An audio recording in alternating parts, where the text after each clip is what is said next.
Hey gang, and welcome to the first lesson in this complete Sass tutorial.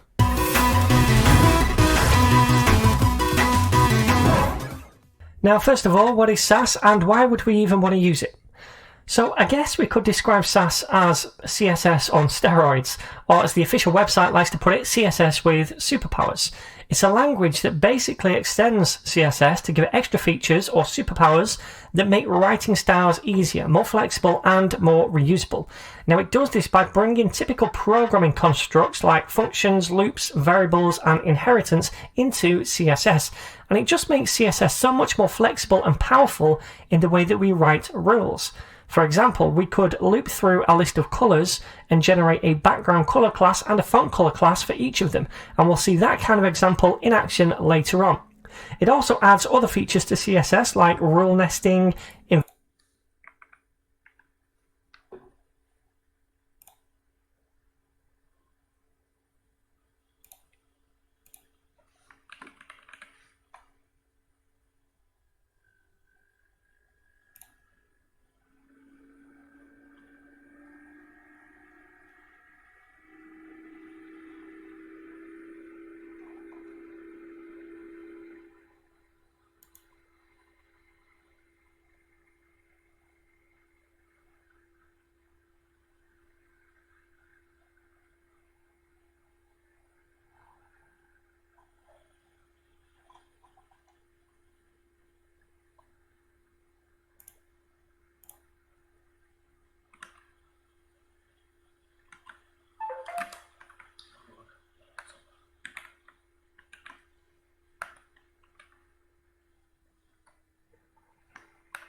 invisible comments, parent selectors and a lot of other stuff which make it much easier to write complex CSS selectors.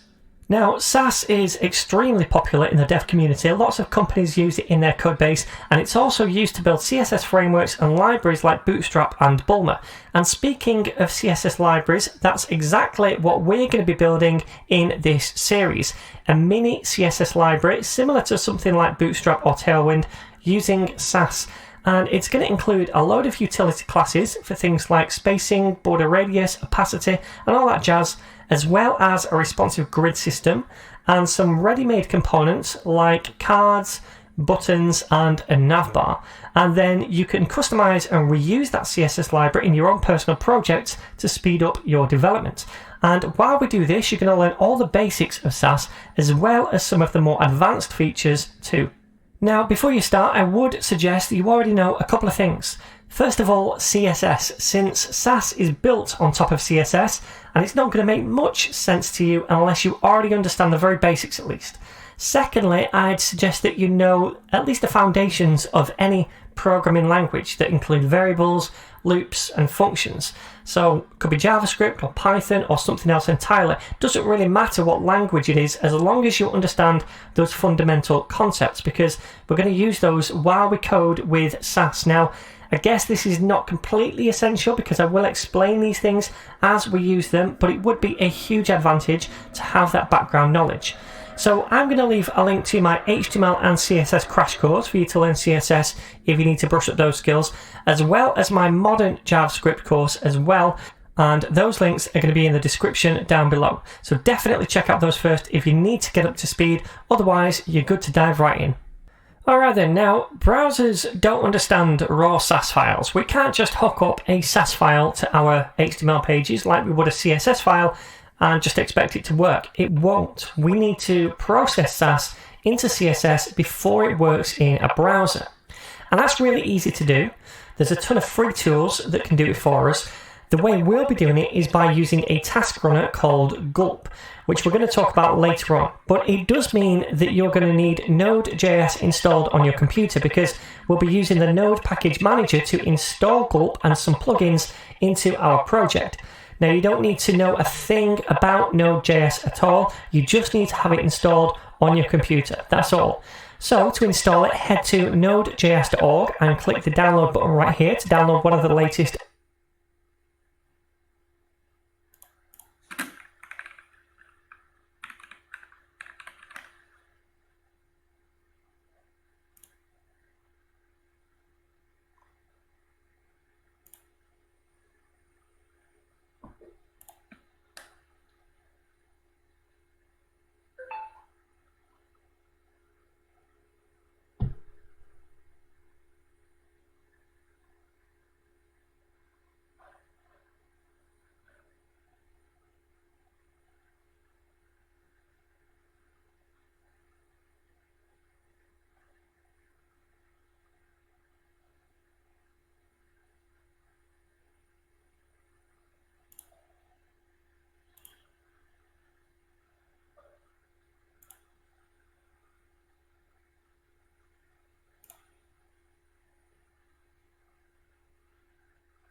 versions. Once you've done that, just go through all the installation steps and keep the default suggested settings. Okay then, so one more thing, I've uploaded all of the course files for this course onto GitHub using this repo right here, complete Sass tutorial. So I'm going to leave the link to this repo down below the video.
Now each lesson in the course has its own branch in this repo.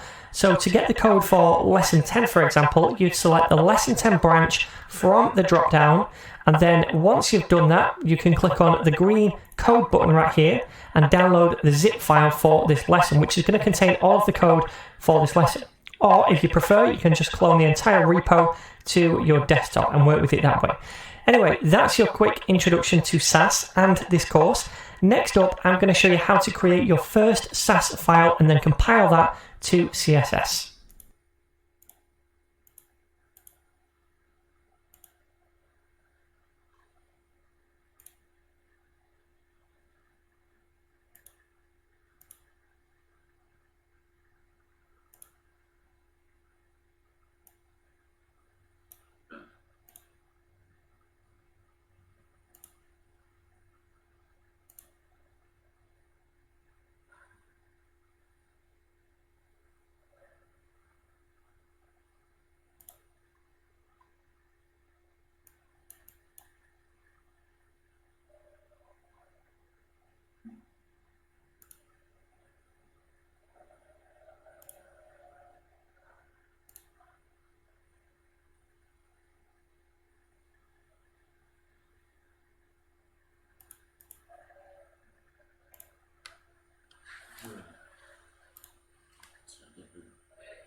Harus terapin di terminal.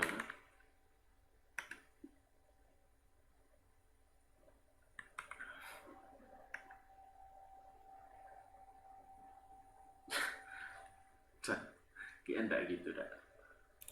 Boleh ya, coba dulu.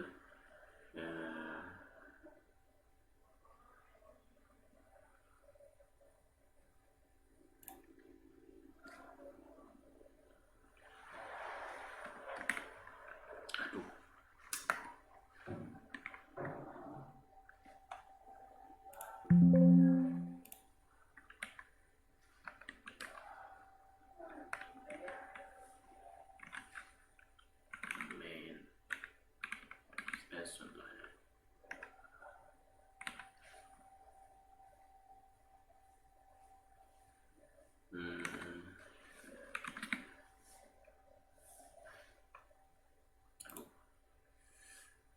Tombol berhenti nggak kendor.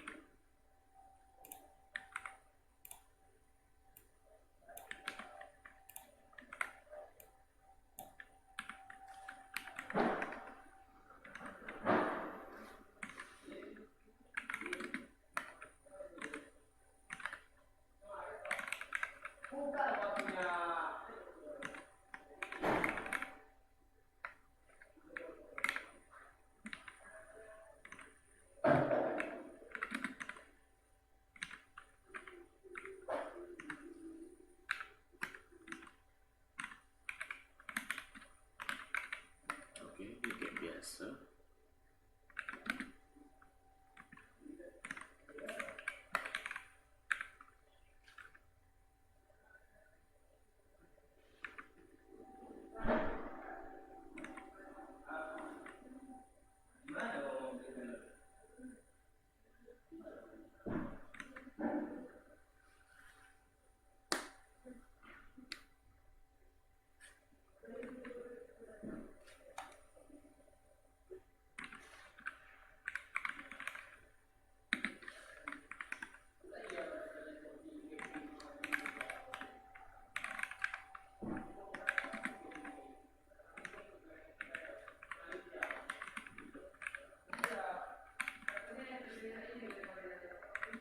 Aduh, pecah.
Nggak bisa apa? Nggak bisa.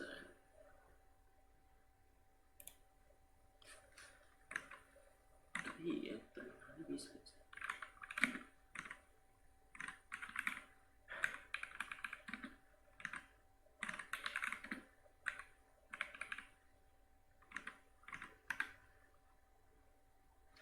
Bisa.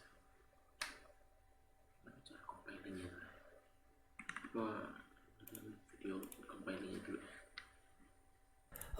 Alright then, so first of all, let's create our first Sass file and start writing some Sass. Then we're going to see how to compile that into a CSS file. So I've already got open VS Code, and right here I've got an index.html file which has no real content inside it yet, just a head and an empty body tag. Alright, so now let's create a Sass file to style our web page. So right click over here, new file, and I'm going to call this index.scss. So this is the extension that we use for a Sass file. Now sometimes you might see .sass as well instead of .scss, and .sass files use a different syntax to what we'll be using. Most of the time you're going to see .scss. So now let's add a few simple rules to this file. I'm going to copy these from my GitHub repo where the course files are, because they're just a few basic boring CSS rules, including a Google font import right here at the top. Now, this all looks the exact same as normal CSS at the minute. There's no extra Sass features, and that's fine. Everything you can do with vanilla CSS, you can do in these SCSS files, these Sass files as well. And then we can just sprinkle the extra Sass features on top when we need them. For now though, how do we use these styles in our HTML file? Well, in general, browsers don't understand Sass. It would understand all of this quite easily that we have right here, because it's just plain CSS that we're using here. Like I said, there's no extra Sass features added yet. But as we start to add those extra Sass features, the browser won't understand them. So this Sass file has to be compiled into a CSS file. Then we can hook that CSS file up to our HTML page.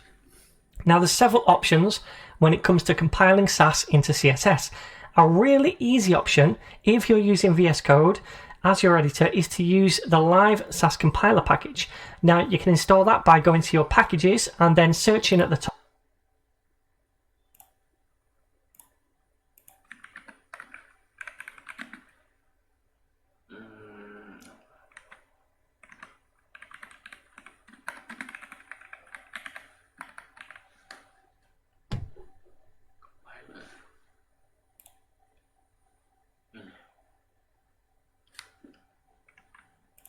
Top for live Sass compiler, and then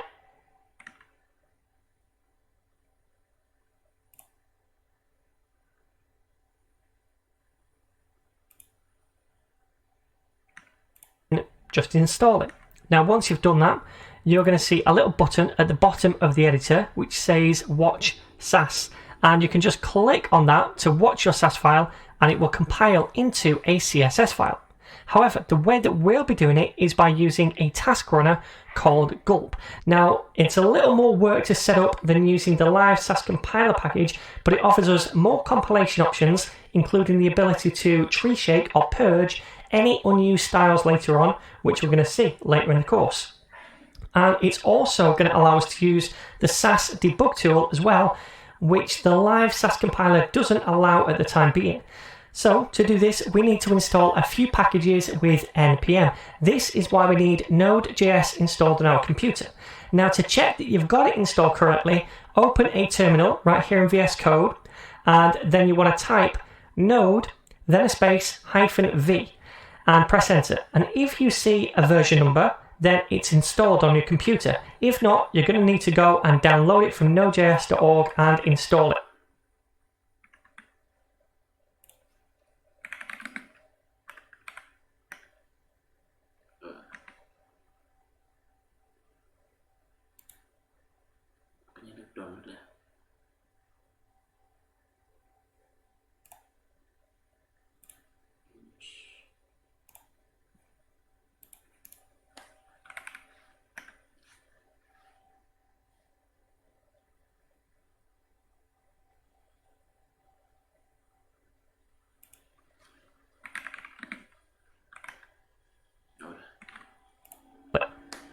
Anyway, once you have that installed, first type npm init down here and hit enter. Now this is going to create for us a package.json file, and it's going to keep track of all of our project dependencies, the things that we're about to install. So you can just hit enter through all of these questions right here to keep the default values. And now we should see that package.json file right up here. So next up, we want to install those packages, gulp, sass, and a gulp plugin called gulp sass. So to do that, type down in the terminal, npm install gulp, then gulp-sass, then sass, and then at the end, --save-dev. So gulp is the task runner, which will ultimately run our compilation task. Gulp Sass is the Sass task plugin for gulp, which will compile our Sass. The Sass package is what the gulp Sass plugin will use under the hood, and the save dev flag means these packages will be stored in our package.json file as dev dependencies. So now just hit enter to install all of these. Sass. To do that, package.json file, and it's going to keep track of all of our project dependencies, the things that we're about to install.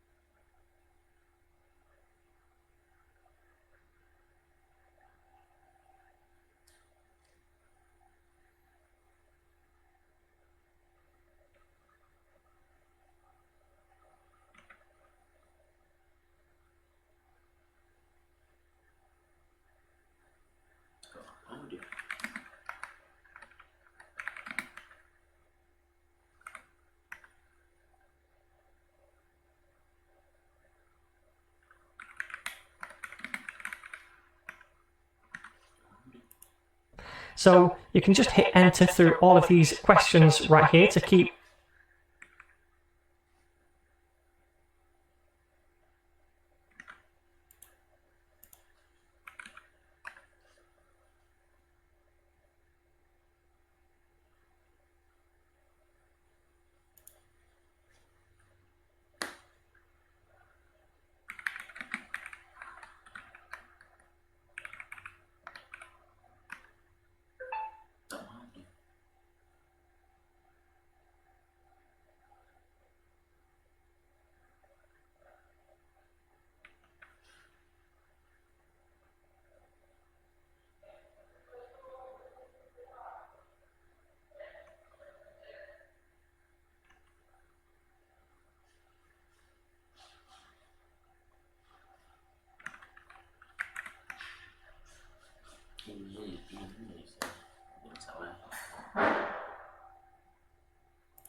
JSON file, and it's going to keep track of all of our project dependencies, the things that we're about to install. Here and hit enter. Now this is going to create for us a package.json file, and it's going to keep track of all of our project dependencies.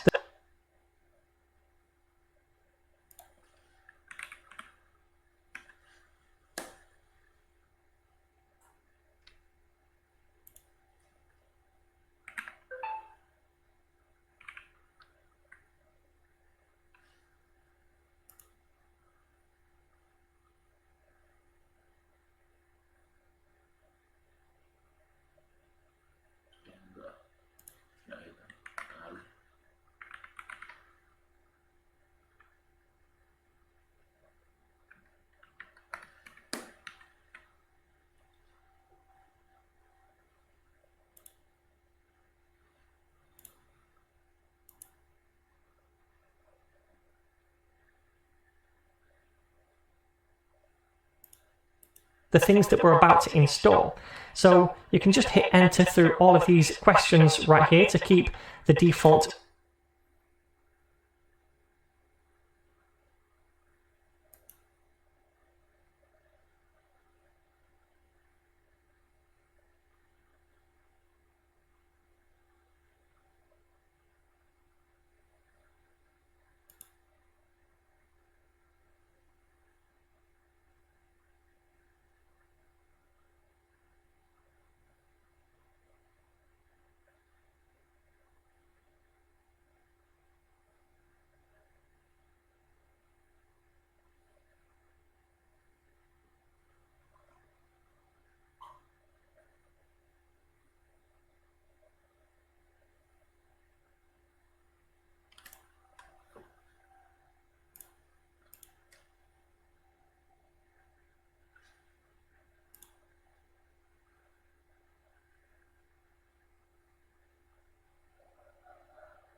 values, and now we should see that package.json file right up here. So next up we want to install those packages, gulp, sass, and a gulp plugin called gulp sass.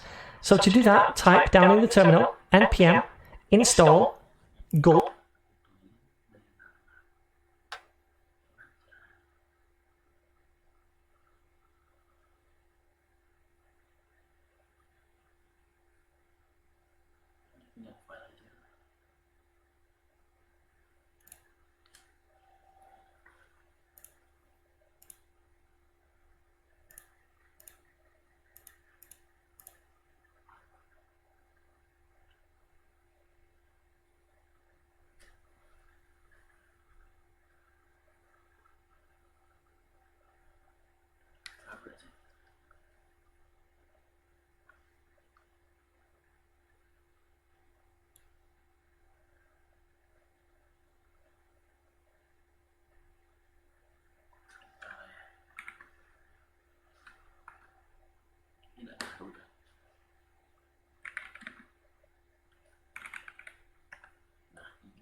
Desain.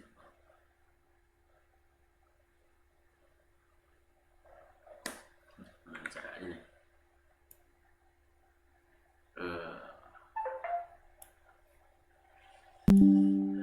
Jadi PT kayak begini.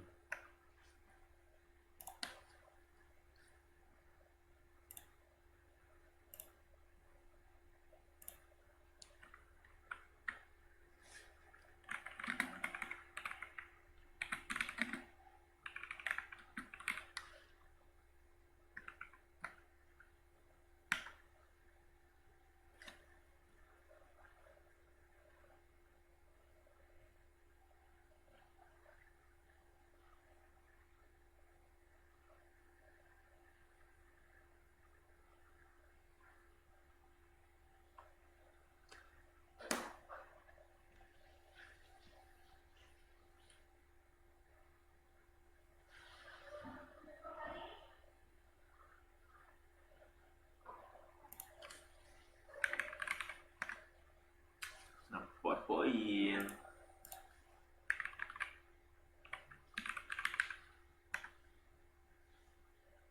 Oh iya, kanan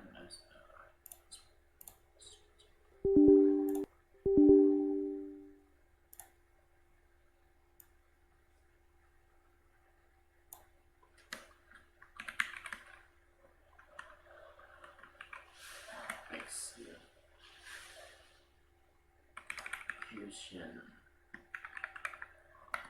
policy.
gulp, then gulp hyphen sass, then sass, and then at the end, double dash, save hyphen dev.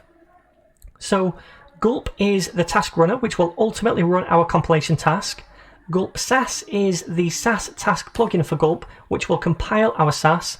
The Sass package is what the gulp Sass plugin will use under the hood, and the save dev flag means these packages will be stored in our package.json file as dev dependencies. So now just hit enter to install all of these.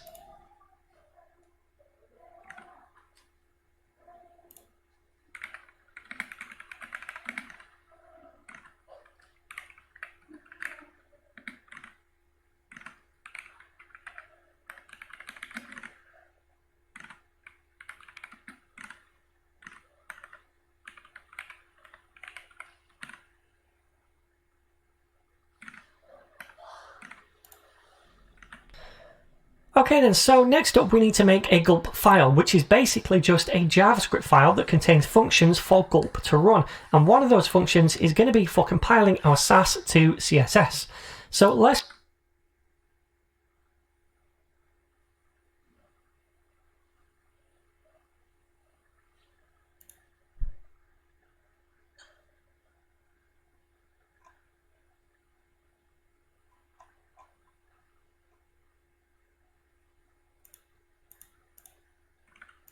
first create that file, and we're going to call this gulpfile.js. It has to be called this. Now don't worry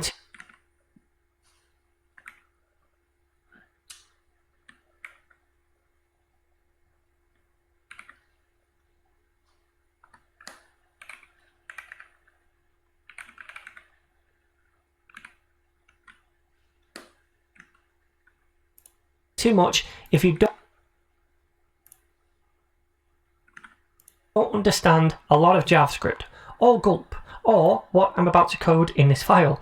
You won't need to edit it too much once we've created it. I will explain everything I'm about to write in this file, but I don't want to get too bogged down with how gulp works, and this is going to be a simple setup that we're about to make.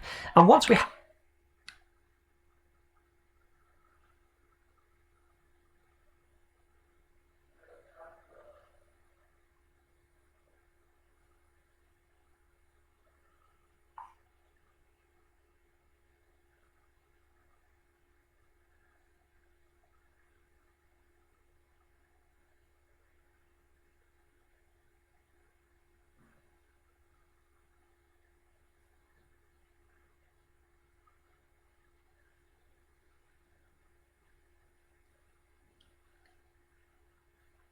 have it coded, we can just kind of leave it there in the background to do its magic.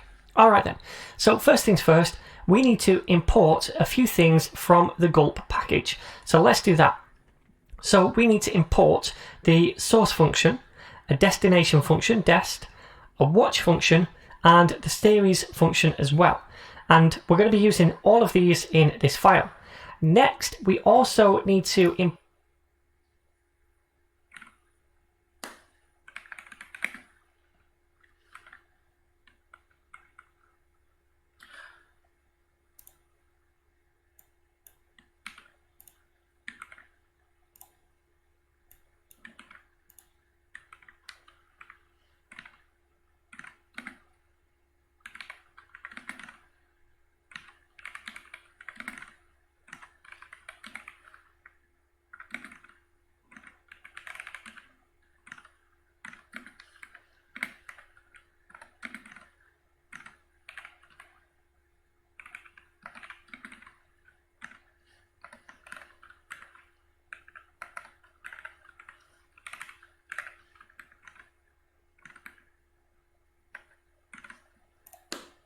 the gulp Sass plugin that we installed.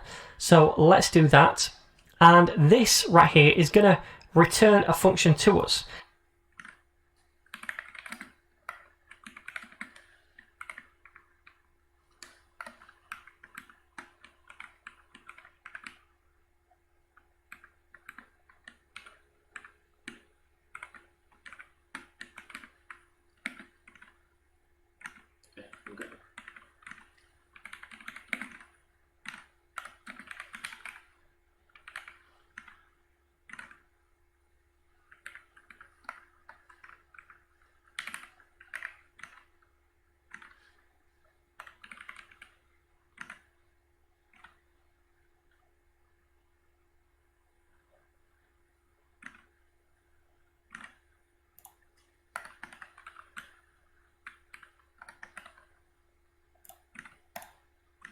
Now we need to invoke that using parentheses at the end, and then we need to pass in our Sass compiler that we also installed.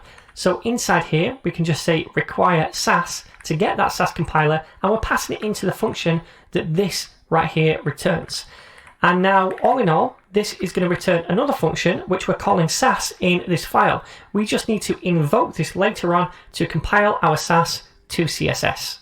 Alright then, so that's the imports out of the way. Next, we need to create a function, and that is going to be responsible for compiling our Sass into CSS. Now, I'm going to make one called build styles, since that's essentially which we're going to be doing here, but you can call it something else if you prefer. Alright, so inside this function, we need to take in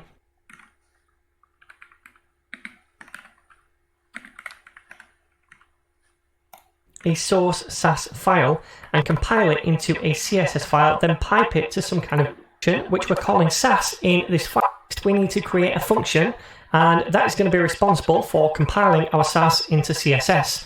Now, I'm going to make one called build styles, since that's essentially which we're going to be doing here, but you can call it something else if you prefer. Alright, so inside this function, we need to take in a source Sass file and compile it into a CSS file, then pipe it to some kind of destination folder. So we're going to use these two functions up here that we imported from gulp. We're going to be using the source one to specify the Sass source file, and the dest one to specify the destination of our output CSS file. So inside this function, first of all, we return a value, and then we say source and invoke it. And we pass it a string which is a relative path to the source file. In our case, the relative path is just index.scss. Now we might change this later on if we change our Sass file, but now that's our only source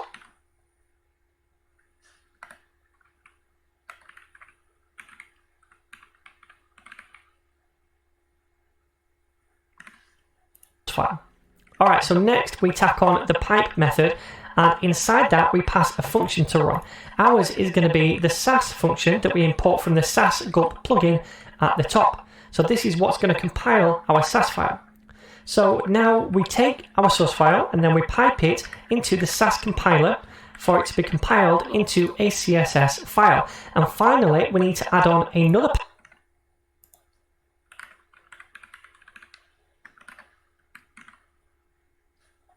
pipe method to pipe it into the destination function. So pass in the dest function right here and invoke it.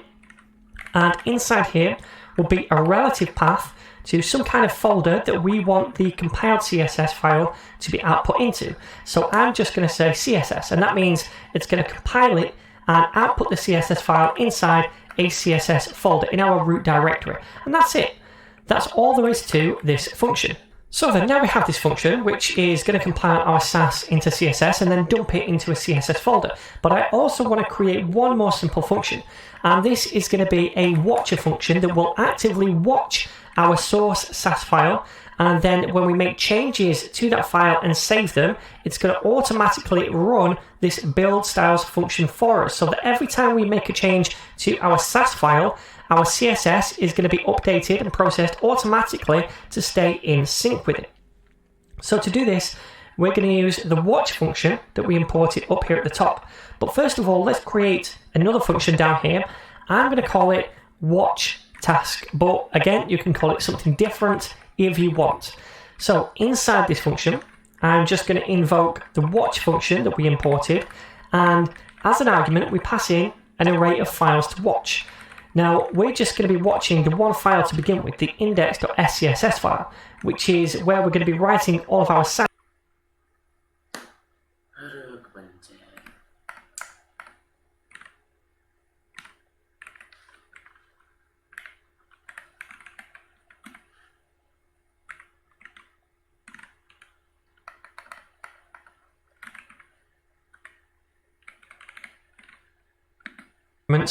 We need to pass in a function that we want to run when this file changes. So that's going to be the build styles function that we just made. So let's pass that in as a second argument. Cool. So now we have two functions in our gulp file. One to compile our Sass and one to watch our Sass file for changes to recompile it whenever we do change it. But how do we actually run these files? Because at the minute they're just sitting around doing nothing. Well, first of all, we need to export them from this file. So at the bottom of the file, we say exports.default, and we're going to set it equal to something. Now, we want to export and run a series of functions right here. The build styles one, first of all, to build the styles initially, and then the watch task one, which is going to watch our Sass file and recompile every time we change it. So we can use the series function that we imported at the top to export them in order. So let's do that. We invoke the series function, and then we pass in the two functions that we want to run. So first, the build styles one, and then it's the watch task one. And then all we need to do now is come to the terminal and then run the gulp command. And this is going to look in our gulp file at our exported functions, and it's going to recompile every time we. So is on our Sass file looking for changes.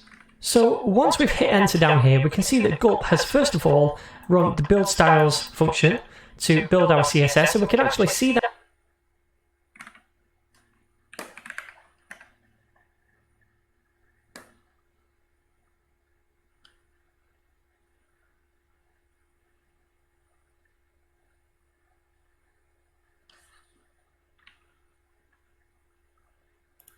That now in the destination folder we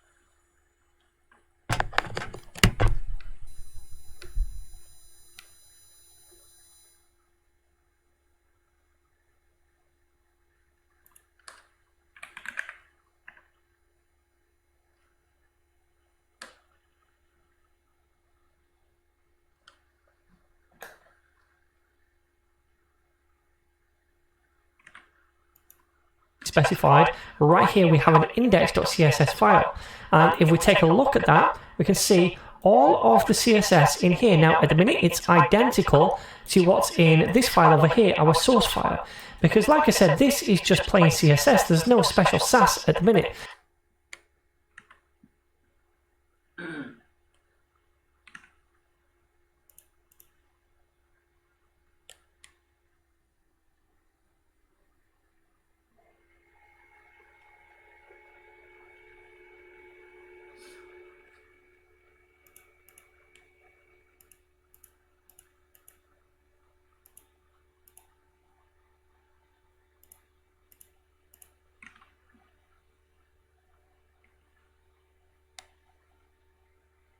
On our Sass file looking for changes. The build.css file. And folder we specified. Right here we have an index.css file.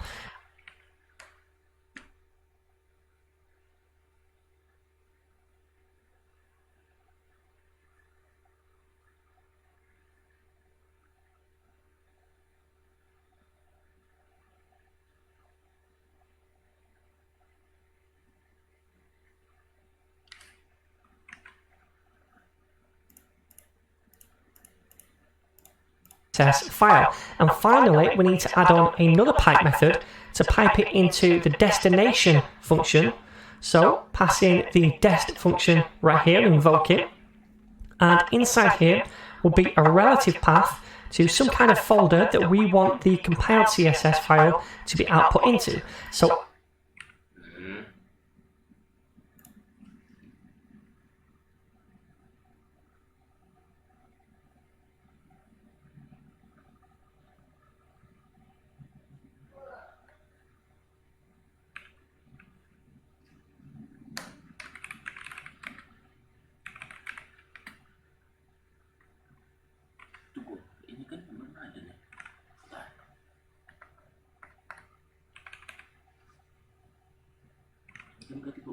I'm just going to say CSS, and that means it's going to compile it and output the CSS file inside a CSS folder in our root directory. And that's it. That's all there is to this sync with it.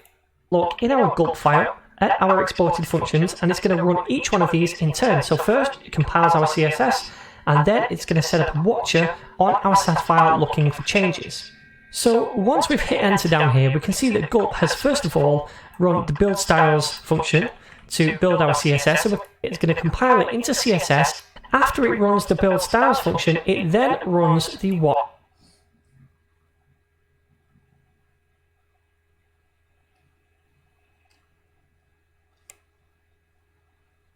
Cool. Packages.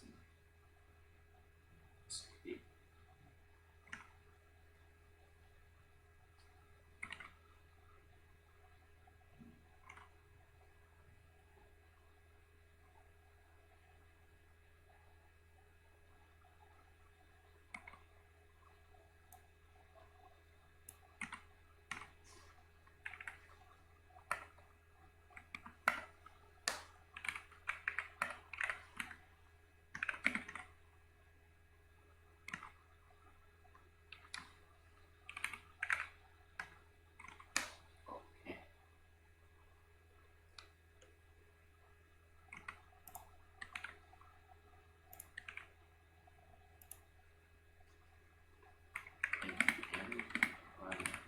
Go.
The build style like CSS.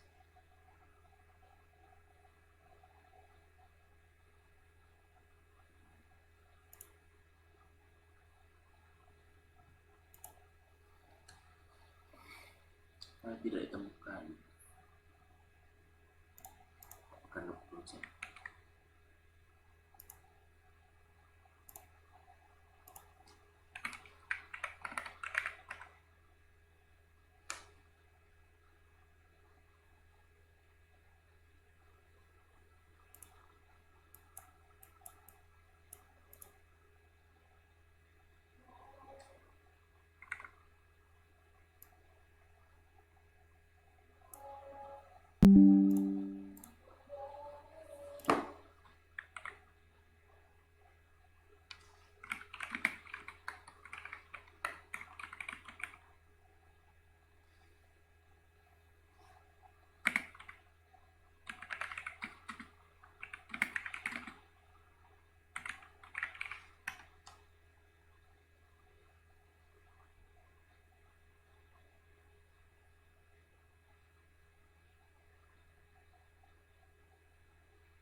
Itu aja. Ketika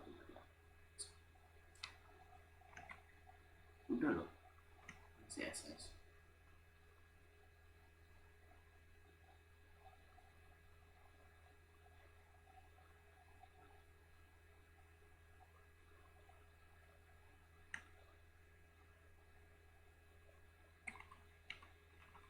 video. Itu oh harus satu itu ya. Ini berarti ini kan.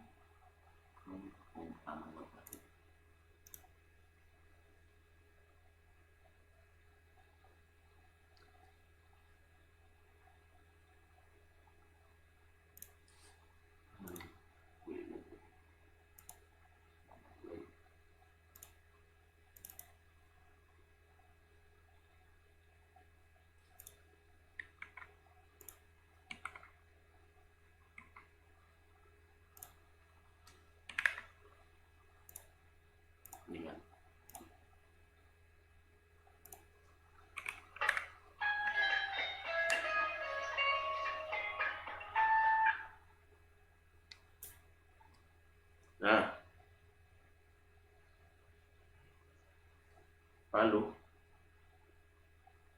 ada pula sih, nggak ada. Kau datang sekarang di sini. Bentar lagi tuh masuk loh. Oh sekalian ya, bawa barang di sini habis baru langsung ke kampus sama-sama gitu.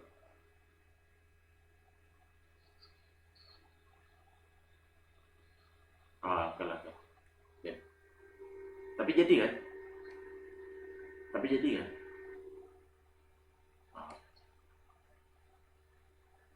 Oke, aman itu. Nah, Eko.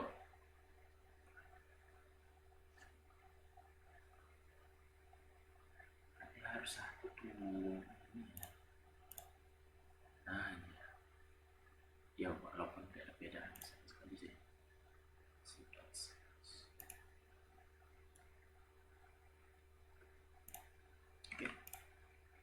Bentar. Watch task function right here, which is now watching this index.scss file over here. So if I was to make some kind of change in here and then save it, it's going to rebuild the CSS for us. So let's add in maybe another rule at the bottom of this file. So I'm going to say h1 like so, and inside here I'm just going to do something we've not seen yet, and we'll talk about this a bit more later on. We're going to use a Sass feature, which is nesting rules. So I'm going to say A inside that, and then curly braces, and then colour that red. And all this means is basically any A tag inside an H1. Oh yeah, nesting rules.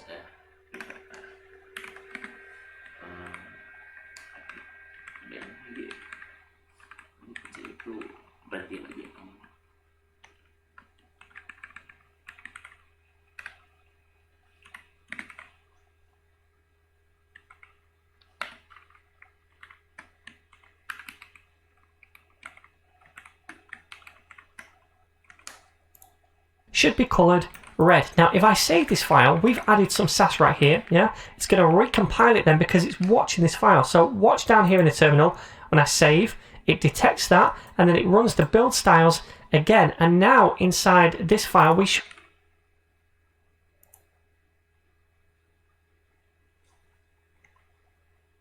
have another rule at the bottom somewhere, which is H1, A, and the colour is red. So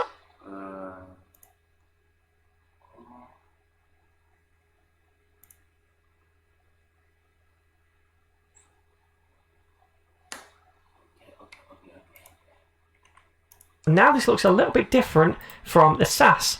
This is Sass, not understood by the browser, but this rule is right here. So finally, I just want to preview this page in the browser, even though there's not much in here at the minute. In fact, let's add an H1, which says hello ninjas, like so. Now there should have been many styles, just the base ones that we added. So for example, the font should be this font right here that we load in, which is Poppins. Okay, so if we close that down, how do I preview this in a browser? Well, I'm using a package called Live Server. So if you search for that up here, Live Server, you're going to see it right here. And what this means when we have it installed is that we can just right click on any HTML page and go to Open with Live Server. Then that's going to spin up a local development server, and it's going to open automatically in a browser for us. Now we can see that right here, and if I refresh, we're still not getting that font. So let me inspect, and in fact, I think I already know it's because we don't load in the CSS. No, we don't in the head. So let's do that as well. I'm going to go to the head, and we need to load in this style sheet right here, index.css. So let me do that. I'm going to say link, and then say it's /CSS to go into the CSS folder, then index.css. And if I save this now and preview it in the browser, now I can see the font update over here. And if we go to the style sheet in the DevTools, we can see all of these rules, including that one down here. Now watch this. What happens if I try to instead link up the Sass file? So let me say index.scss over here, and we don't need to go inside the CSS folder now either. So if I save this, we're trying to load in this one now, okay? Now, if I bring this back over here, we can see, hello ninjas, that style still works because that's just valid CSS. However, if I take a look inside this, we have this rule, right, where the anchor tag is red inside an H1. Now, this is not valid CSS. So if I was to try and add an anchor tag inside this, so a href is equal to something, we'll just do a hash for now, and then place that after here. If I do that and preview this in the browser, notice this is not being styled red because the browser doesn't understand this Sass. However, if I change this back to /CSS /index.css, which is the compiled version, and preview this in a browser, then we can see it's red. All right, so now we have a workflow set up inside this gulp file, which is initially building our styles and outputting them to this CSS folder over here, and then also a watch task, which is watching our file over here. So every time we make a change and then save it, it's rerunning that build styles function, recompiling our CSS over here so it updates. And we have a live server going as well, so we can preview this in a browser, which auto refreshes when it detects that change. So everything now is kind of set up. We will make a few changes to this in the future, but not much. So for the most part, we can just kind of leave it in the background watching now. Now, if you go away and come back to this, then you're going to have to run this again by tapping gulp down in the terminal. And by the way, if you want to cancel the process, you can do. Click down here and press Control-C, and that cancels out the process. Again, I'm going to run it just so we have it watching our file in the background.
Yes.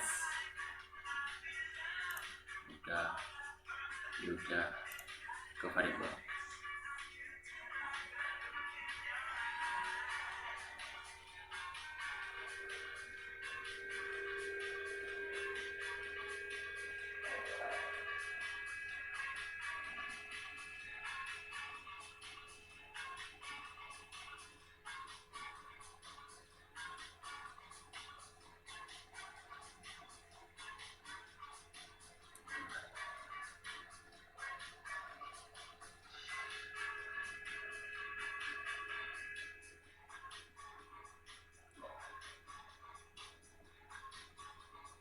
Variabelnya.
Aduh, jadi mana di sini?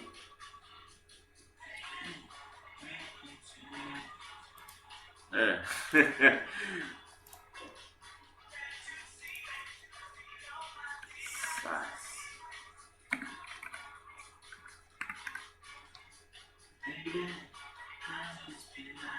Oh, ini. Introducing ClickUp Super Agents. Alright, I said the CSS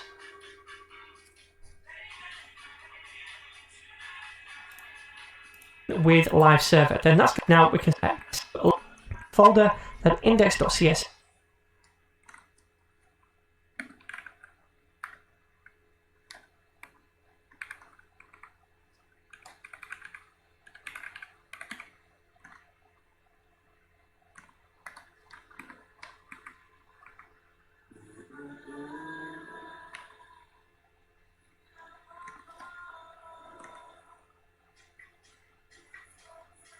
Oh.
Bisa dah.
Nggak ngaruh sih. Ini apa ya?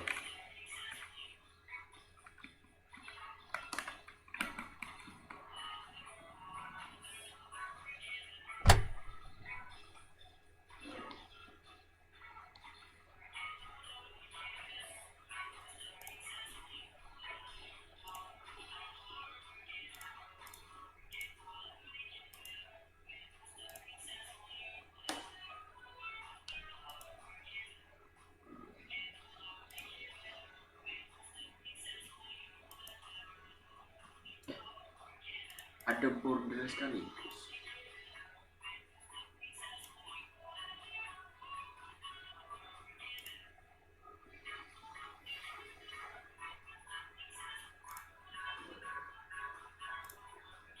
Itu nama sendiri ya, ini nama sendiri.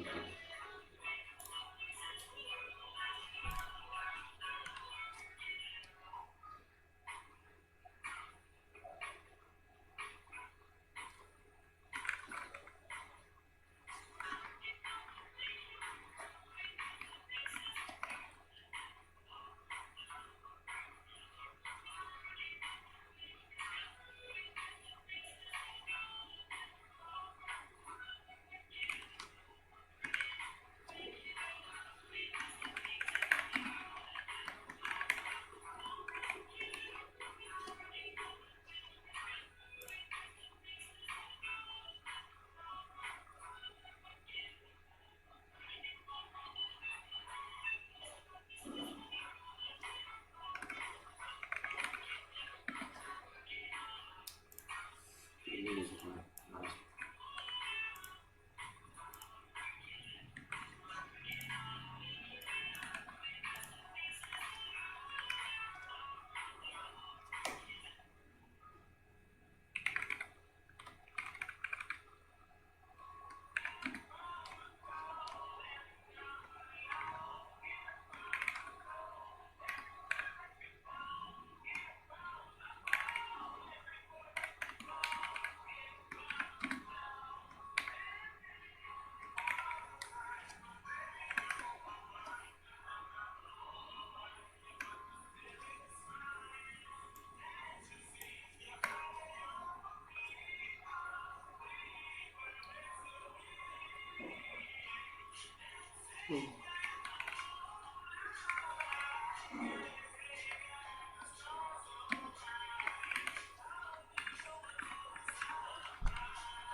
Coba kita jangan fokus di sini, itu sendiri.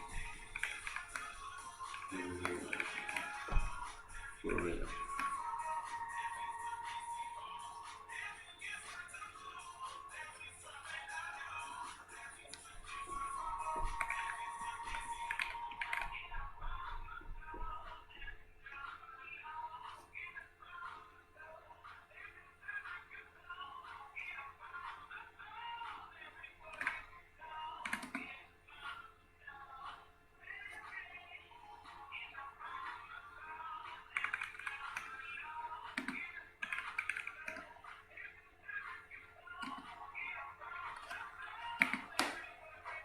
User.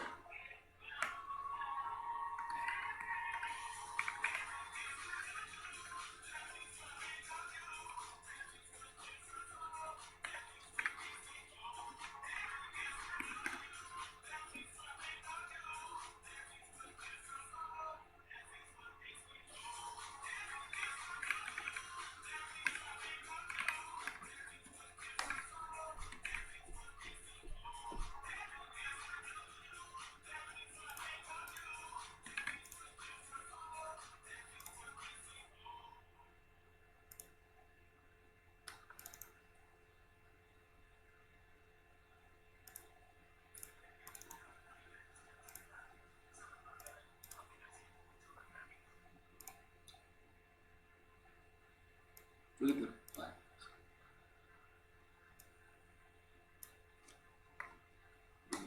Kita PK image.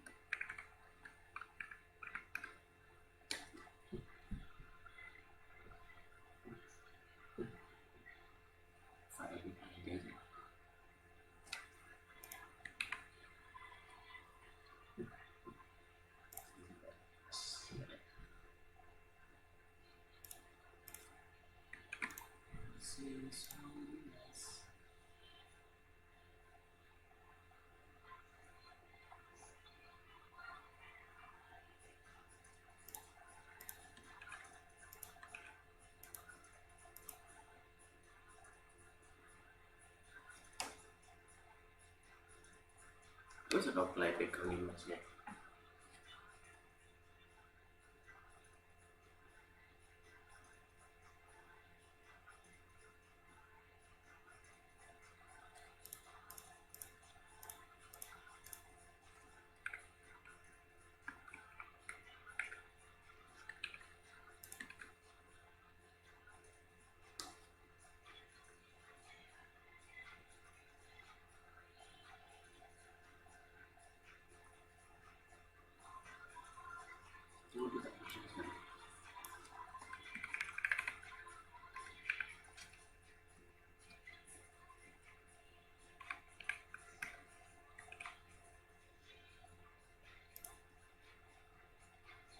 Kok mancing aku?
macam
oke, boleh ya.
Lupa ya.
Box.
Lagi itu.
Ayo.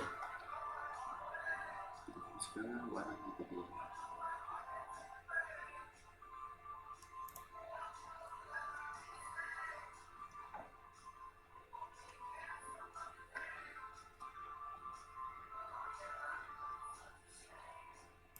Ini katanya ada proses penelitian di berada level listening di mana mereka didefinisikan atau dibuat. Contoh ini jauh dalam universiti bahasa jauh.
Kok fluid?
Gitu ya, delay.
Iya lagi dari awal ya begitu dong.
sakit fokus gitu.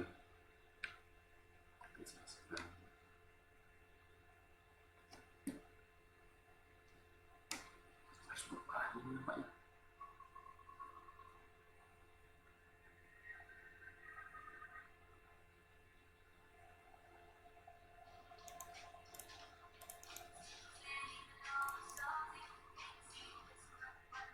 Kode baru itu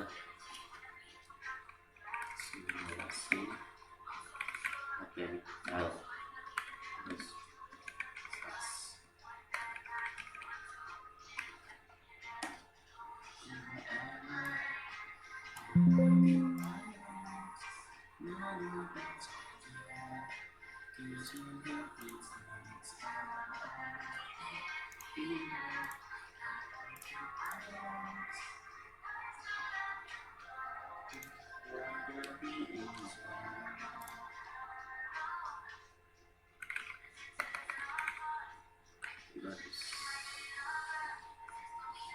CSS.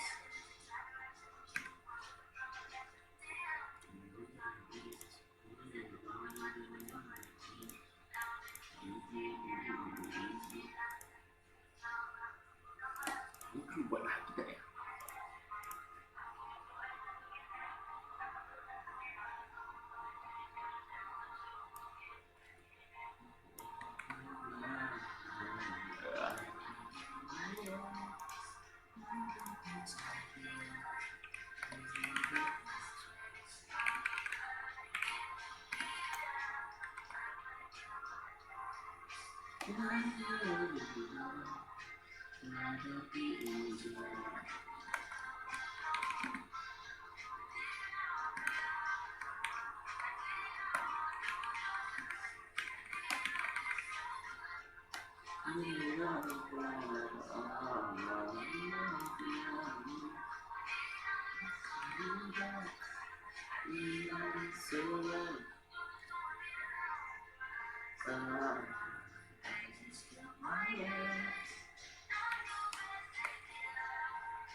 Coba lu masuk bisa tak?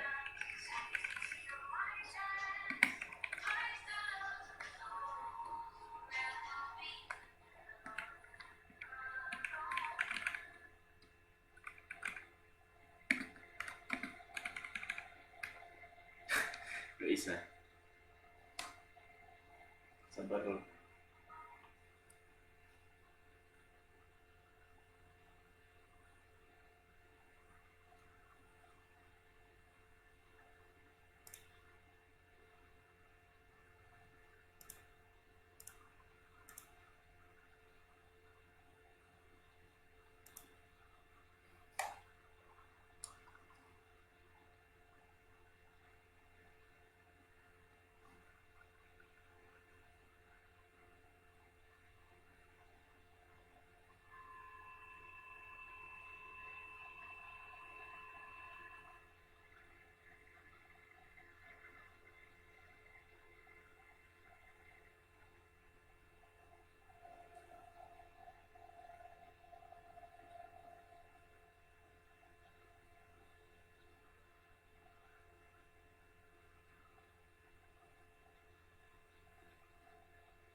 Apa perlu itu lagi ya?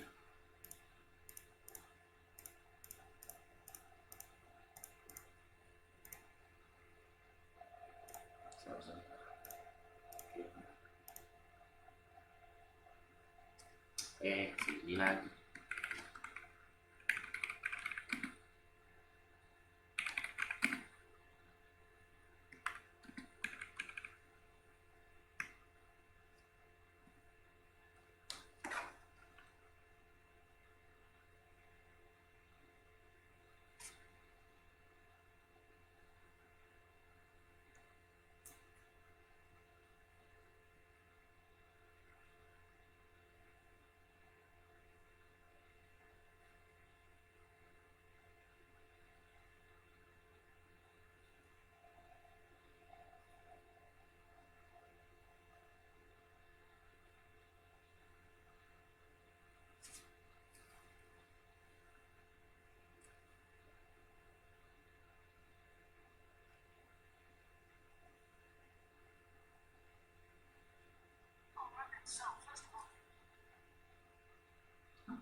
Ribet juga nih.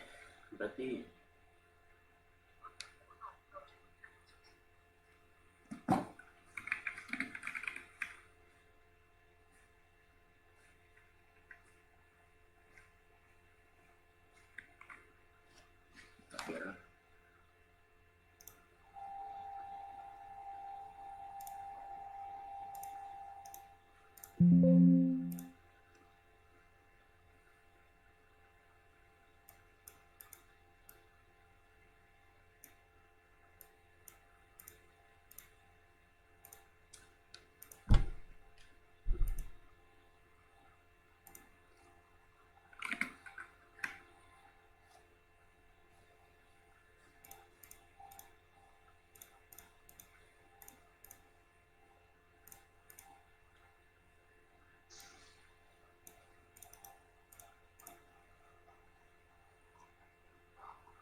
Nah,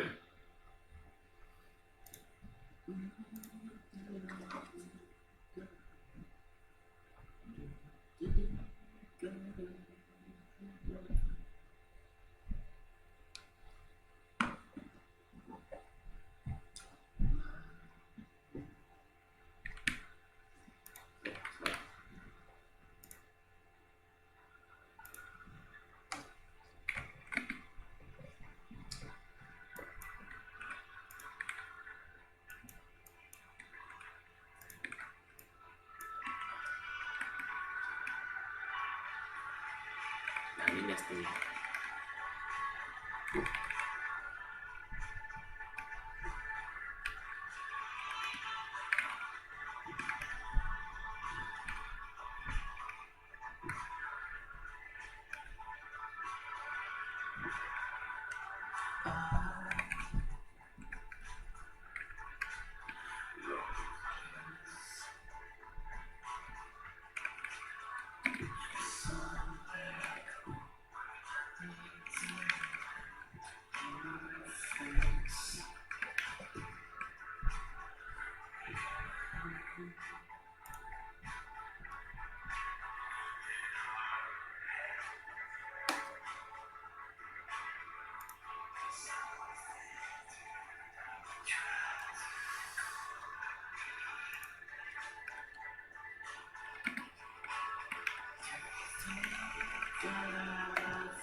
Moment of truth.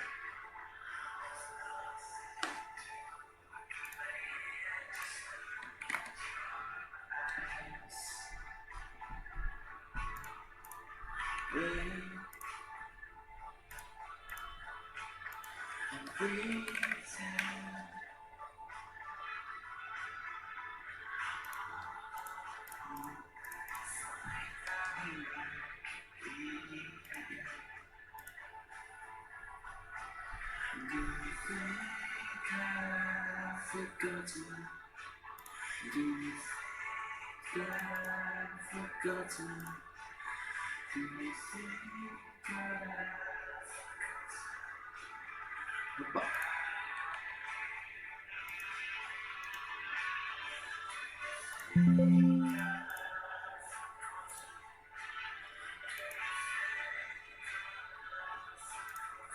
Nah, ini.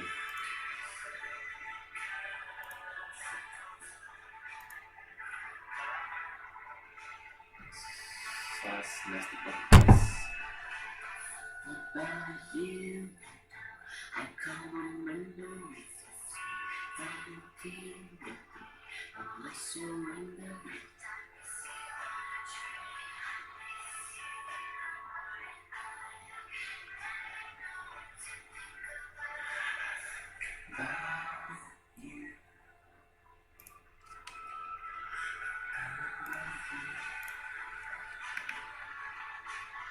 Do you think that I've forgotten how you without you, without you? Do you think that I've forgotten about you?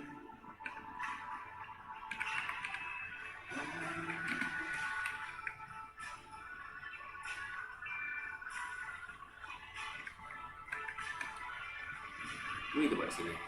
Enggak ya?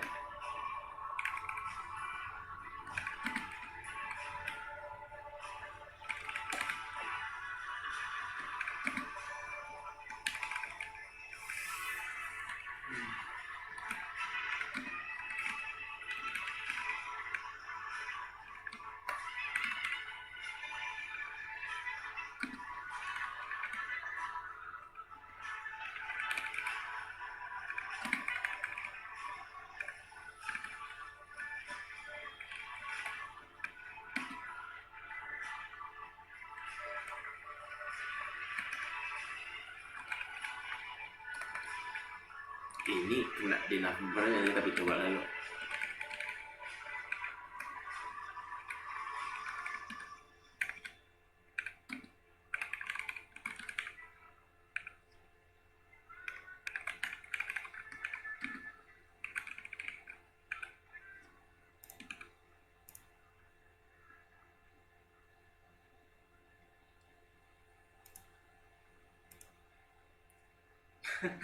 Iya, gini gitu ya.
Belum. Ada.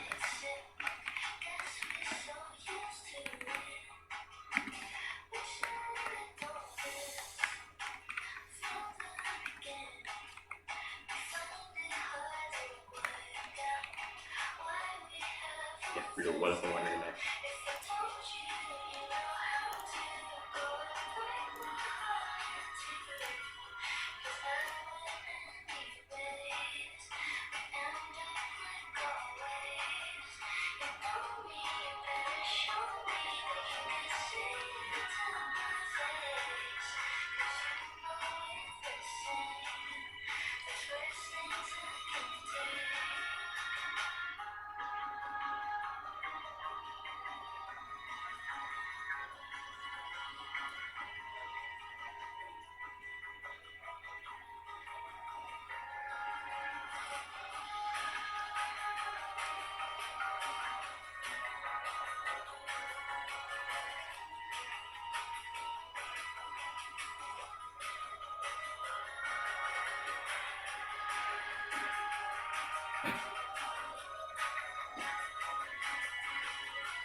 Apa nih?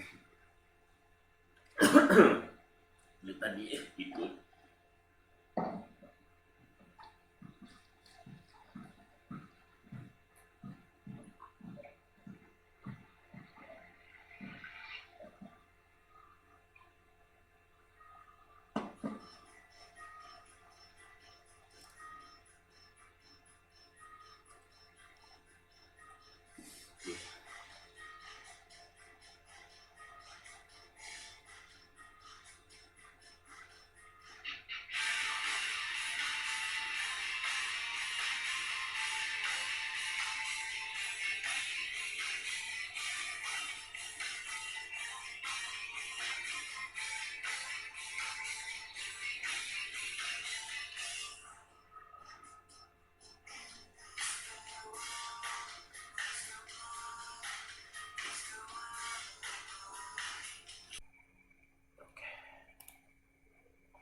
Bagaimana jika Anda dapat membuat UI yang bersih dan responsif sehingga Anda tidak perlu lagi mencari di Google cara memusatkan di Div.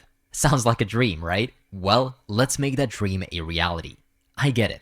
Tutorial after tutorial, you're still struggling with responsive layouts, custom styling, and making the most out of Tailwind CSS. That's exactly why I created this complete and updated Tailwind CSS course. Not just another tutorial, but the one that finally clicks. This isn't your typical, here's a bunch of utility classes video. You don't fully understand how Tailwind works behind the scenes, aren't sure if you're following the best practices, struggle with dark mode, theming, or custom styles, feel lost when using pseudo classes, media queries, or dynamic utilities, rely on JavaScript for things that Tailwind can handle natively, or maybe you just want to master Tailwind CSS instead of just messing with it. Then you are the one I created this course for. By the end of this free YouTube tutorial, you won't be just copying and pasting classes. You'll understand exactly how and why they work while mastering Tailwind's fundamentals. You'll learn how to structure Tailwind CSS projects the right way, the key principles behind utility-first styling, a complete guide to responsive layouts, how to implement dark mode and custom themes, and a bunch of pro tips to speed up your workflow. But that's just part 1. Very soon, the entire course and much more will be available as a structured, lesson-based experience on our brand new platform, JS Mastery Pro. Over there, you'll find quizzes, interactive exercises, additional deep dives, and you'll also get access to the full build and deploy section.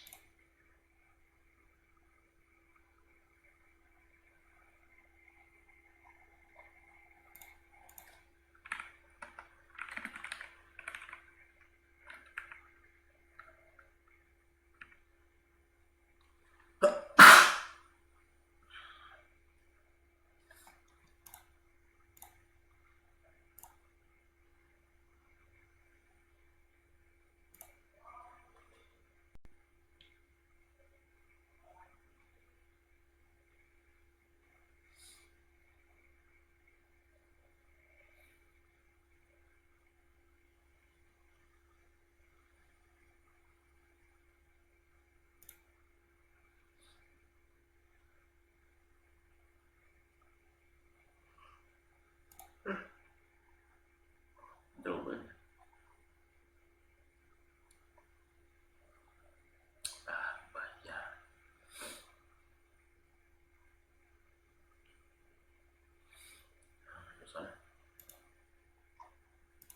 Where we take everything you've learned and build a fully responsive, professional landing page from scratch. You'll build a sleek navbar and a hero section, a trusted by companies section, a detailed how it works breakdown, testimonials and impressive stats, a powerful call to action, and a polished footer with a full light and dark mode support. And depending on when you're watching this, you can either join the waitlist or, if you're lucky, jump right in and start learning on JS Mastery Pro. The link is in the description. So, whether you're a complete beginner or an experienced developer looking to master Tailwind, this course will take you from what's a utility class to watch me build this complex layout in minutes. So, what are you waiting for? Let's dive right in and master one of the most essential skills in modern web development.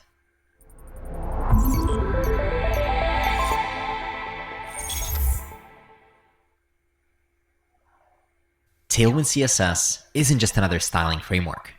It's a utility-first ideology that makes building modern, responsive websites faster and easier.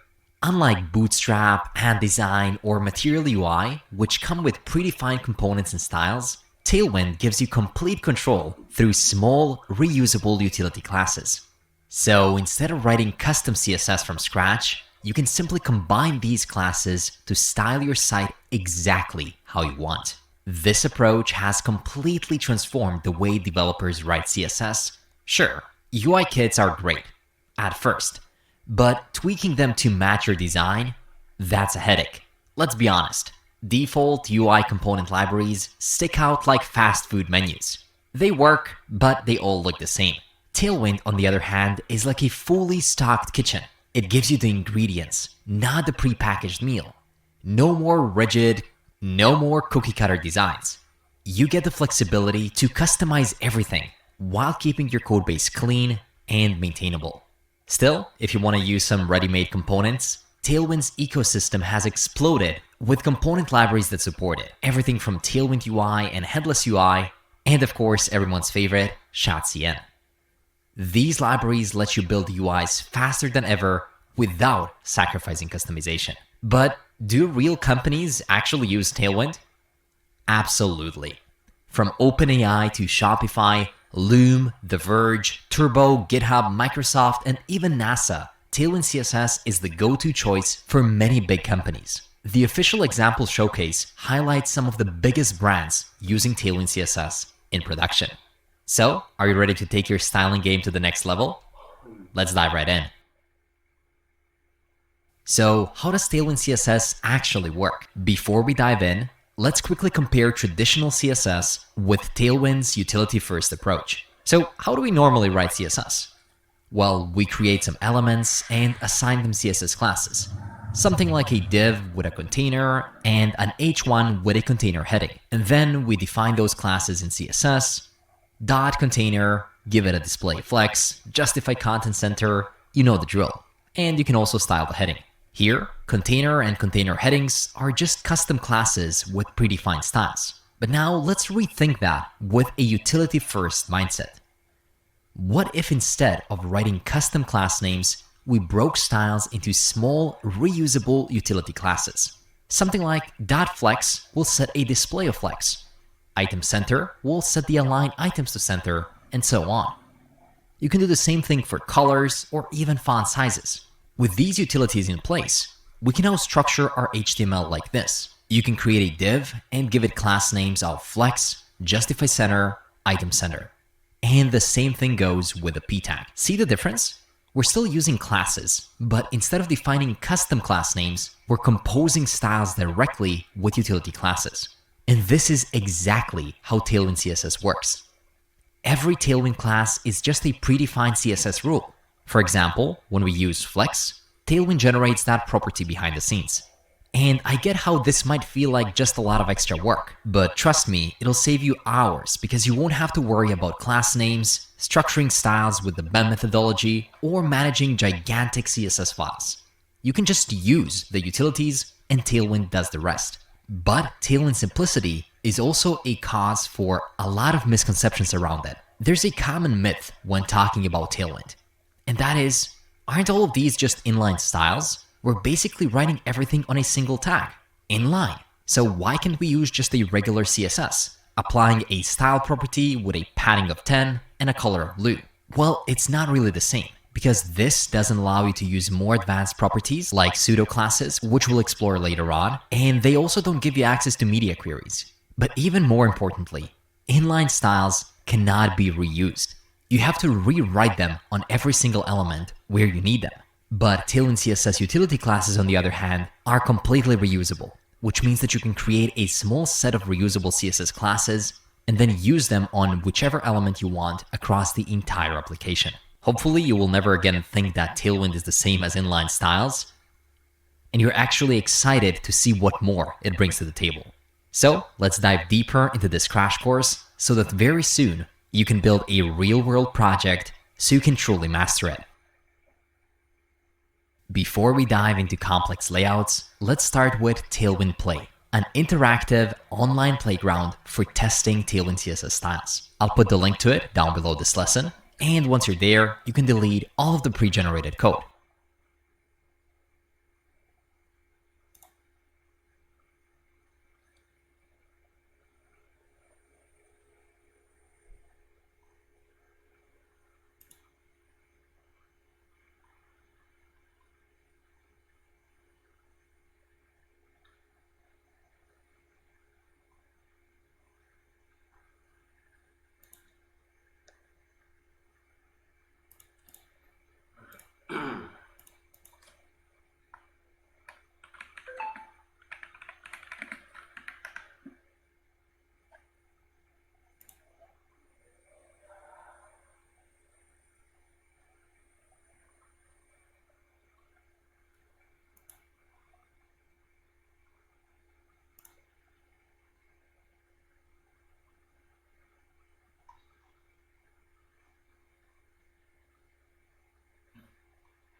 Ketiga school nggak ada.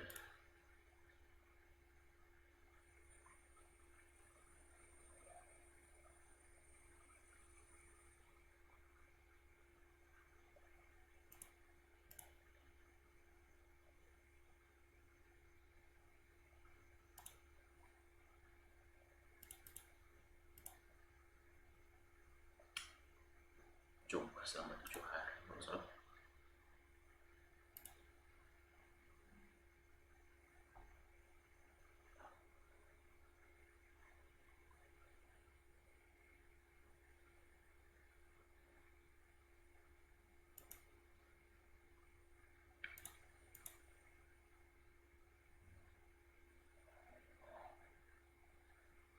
very content.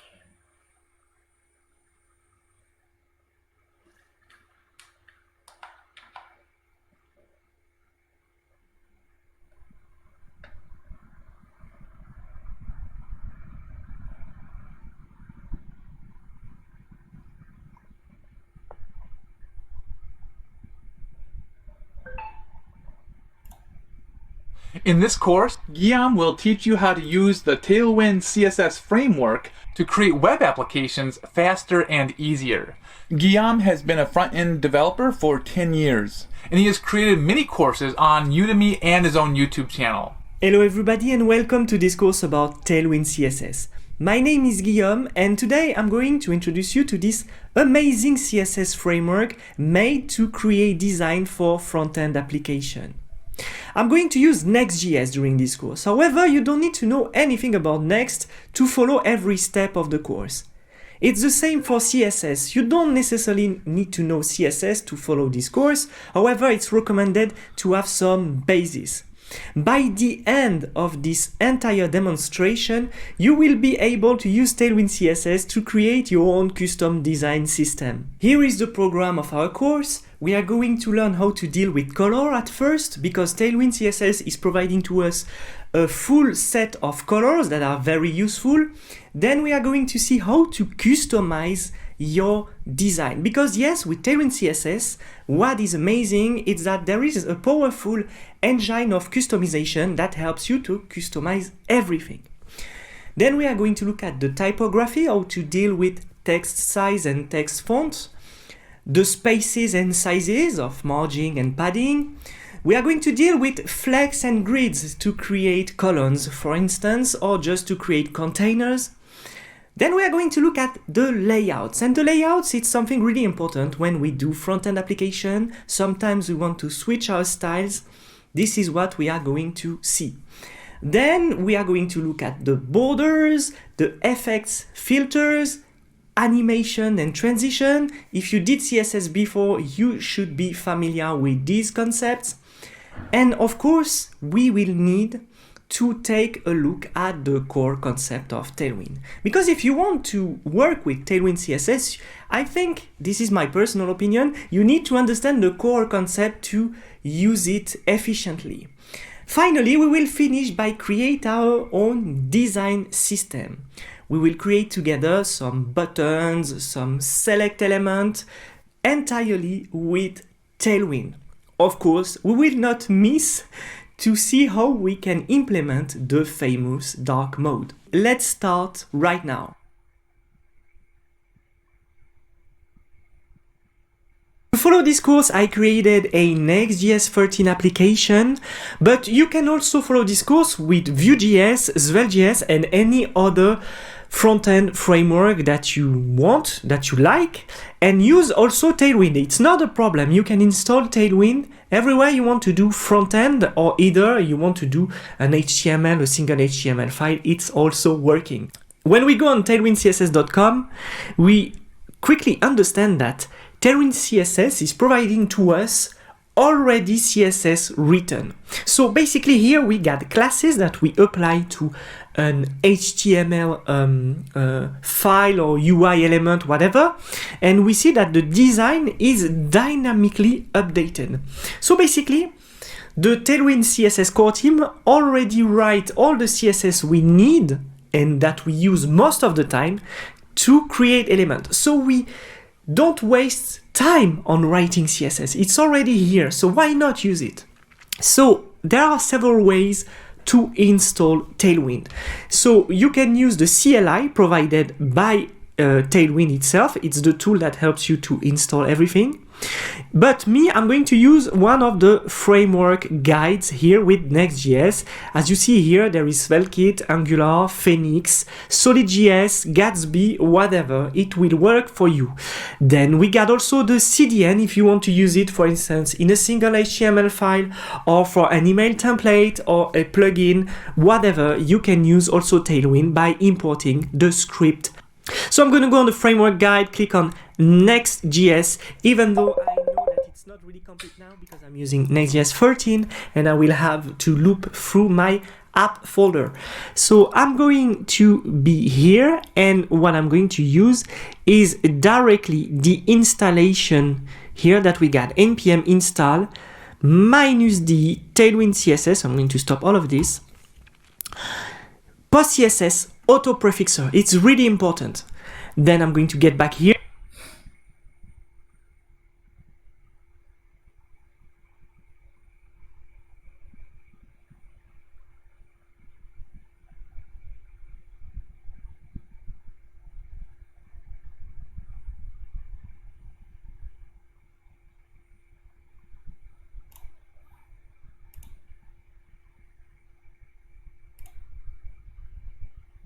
Here, and I need to init.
serem sih emang.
Oh,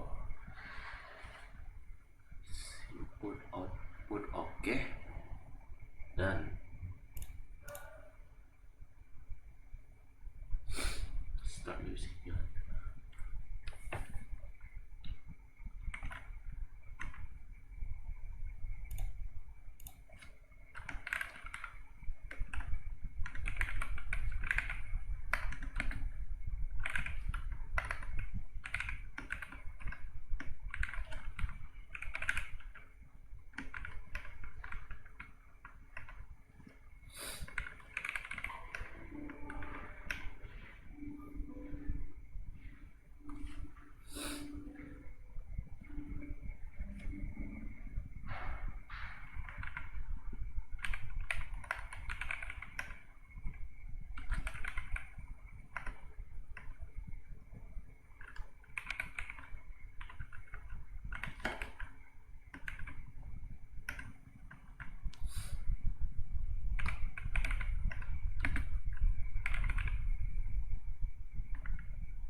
need my Tailwind CSS files because Tailwind CSS comes with configuration file.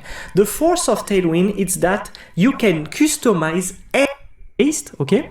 I got here some classes, okay? Here text minus 3xl, actually it's a class related to the size. Then we've got font bold, it's really easy to understand. It's a class related to the weight of the actual string. Then we got underline.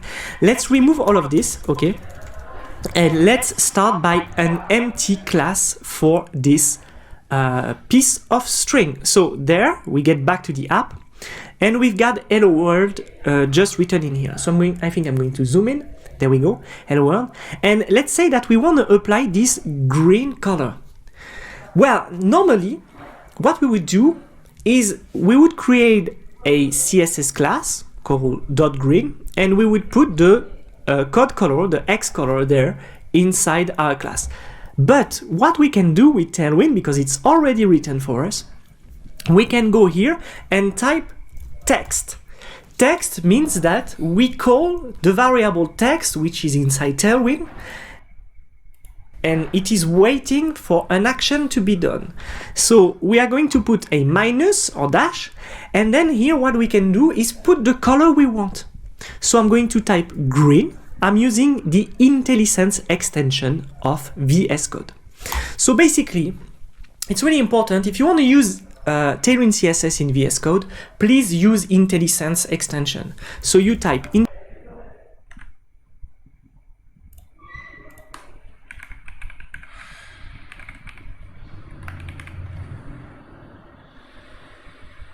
IntelliSense there, and I'm going to open this. Down there here,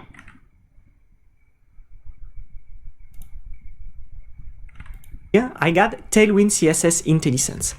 Tailwind CSS IntelliSense extension help us to auto-complete, to lint, to correct our Tailwind CSS code written inside our VS Code.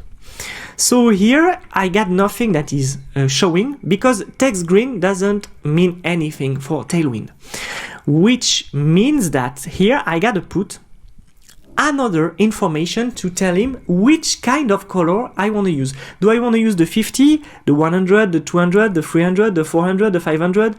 Which one do I need to use? So what I'm going to do, I'm going to need to use the 600. So I'm going to get back on my app and put a text green minus .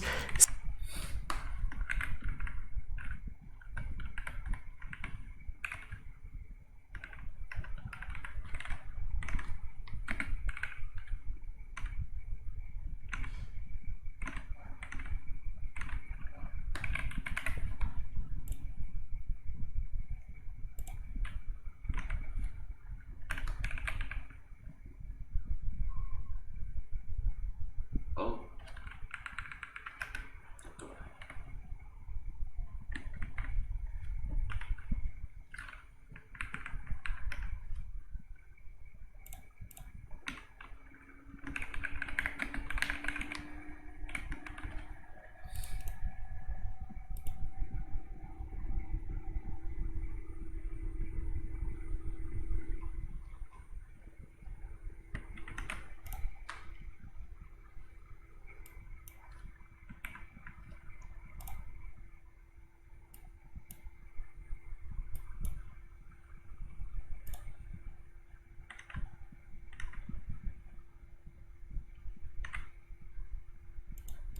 .600, sorry, it copied the code. And here, look, IntelliSense understood that I want to use the text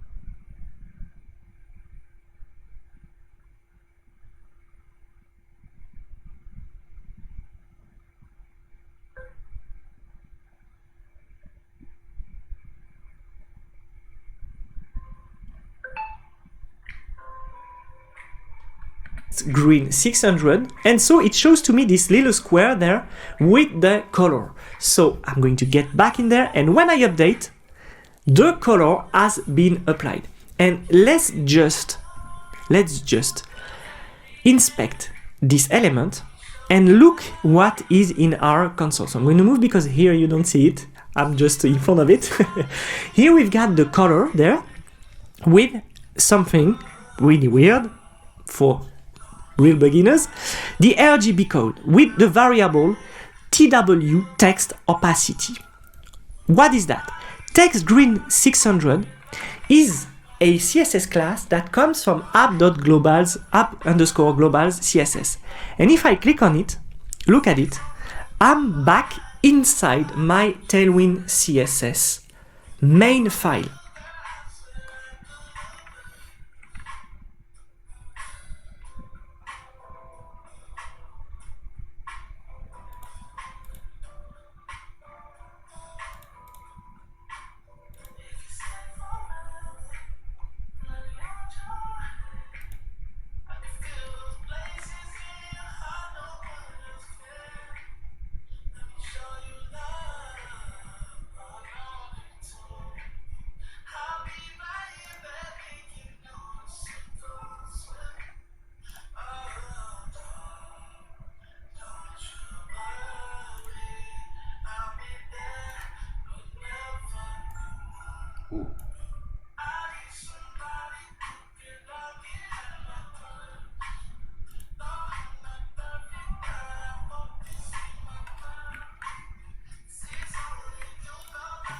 It's full of content, and at the end of this content, a new class has been created, text green 600, which is really cool because if you understand well, back in there, in the color palette, we've got several classes there that exist, that are provided by green.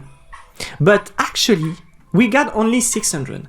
So it means that Tailwind only creates and picks the code it needs to run. It doesn't add every color if you don't use them. It's just adding the color you need. And we can make the test there by creating, for instance, let's create a div.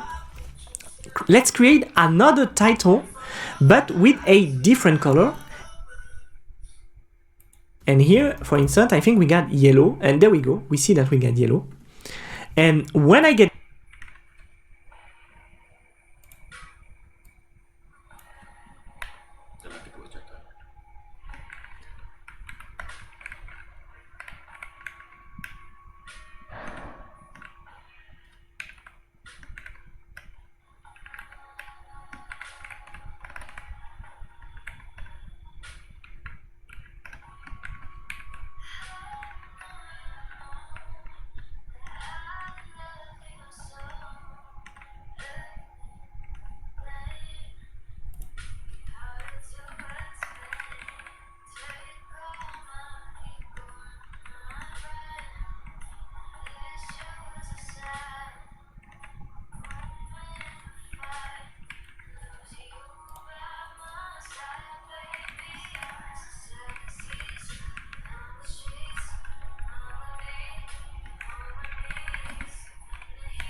back, I'm going to close this, I update, and look at this, down there we've got text yellow 600 that has been added.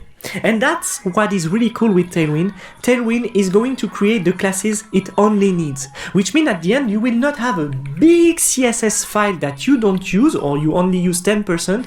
You will use 100% that is provided in here and all the main stuff that you really need. So this was for the text color, but let's say that we want to put a background, which is amazing with Tailwind. It's that it always works the same way. instead of having text green 600, let's say that we want to have, for instance, BG green 600, which means BG for background. And then we are going to put a text white there because we want to have a text white. BG, this entry here, is telling to my H1 to apply a background of what? Green 600. And I'm going to get back there, I'm going to update, and look at that. There we go, we've got our background. How amazing is that? It's really easy to understand, and that's what I like about Tailwind CSS, is that you can really switch from some classes that you will use for the colors, the text, the grid that we will see later, really easily, because once you understand this, Tailwind CSS is really easy to handle. Let's say now that instead of having this background green, we want to have a border, and it really happens often. So I'm going to remove all of this, and if I type border and I get back and I update, there we go, we see that we got a border, and this random border has been applied directly from Tailwind. So let's say that this border, we want it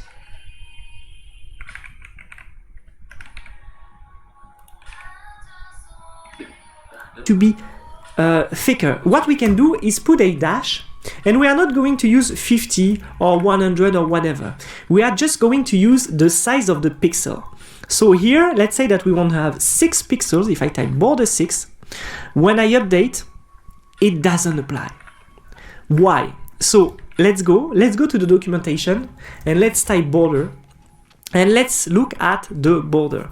And which is cool with the Tailwind documentation, it's that down there we've got the classes that are provided directly by Tailwind, and we have some sizes already made there. So I can only use 0, 2, 4, 8, or just 1. And if I want to use other borders, if I don't want to have border that takes all, I can use -R. We're going to see that just after. -L for left, minus bottom, B for bottom, etc, etc. So I'm going to get back there and put a -4, get back, and when I update, there we go, I got my border there. But remember, we want our border to be green. So I'm going to get back there and type border green, and look at that. IntelliSense is grabbing all the colors that we've got. So I'm going to type colors there, border green, and look at that. IntelliSense is grabbing all the colors that we've got. So I'm going to type colors there, all the colors that we've got here, directly inside my VS Code. So I'm going to type 600, I'm going to save, and I'm going to update, and the border green has been applied. Okay, that's cool. But let's see now, how can we deal with custom colors? So I'm going to go on Google there, and I'm going to type color picker, and I'm going to take a random green, okay? Let's say that I want to have this particular green there, and I got the code down there on the X. What can I do to say to Tailwind to use this color? What I can do is customizing my color. So I'm going to click here on using customize color, and here we see that we have to go on tailwind.config.js file. So I'm going to get back there, and I go to tailwind.config.js file, and this is where all the customization magic happens. So what I can do is enter my theme. So I got a theme that is open, and I already got extended. Okay, extend, sorry. So extend here will be used later to improve the actual model. But if I want to put a new color there, what I can do is, let's say that here I got my Vue.js. Oh, I'm on next, but I'm going to use, let's say that I'm going to add a new color. So I'm going to type colors there, and I'm going to type my Vue.js green color.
okay? What I can do is say that I'm going to add a new color, so I'm going to type colors there, and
I'm going to type my Vue.js green color, okay? And here what I can do is putting directly my color there, and don't need to do that actually. There we go. Now I got Vue.js as a color available. And when I get back to my Tapi itu buat itu otomatis gitu.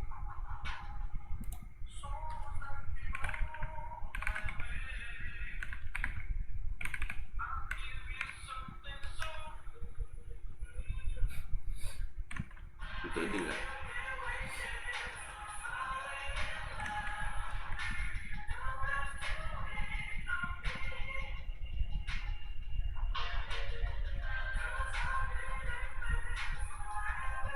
Ini bisa aplikasinya nggak sih? Yes. is putting directly my color there, and don't need to do that actually. There we go. Now I got Vue.js as a color available, and when I get back to my app, this is what happens. I don't get the old colors anymore. Why? Because I overwrite the colors from the theme there. So I overwrite my colors, and there are two solutions to that. I can either re-import the colors from the Tailwind, the main Tailwind node modules that I already got.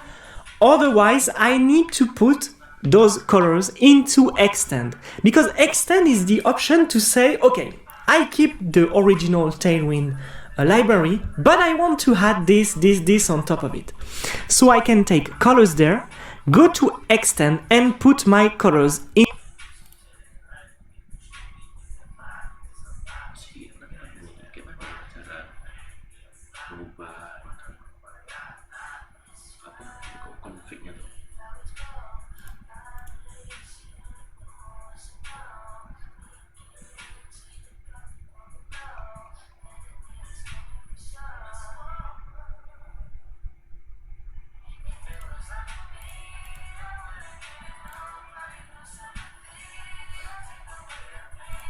Inside of it, instead of having on the top of theme. And when I get back, I got my colors back.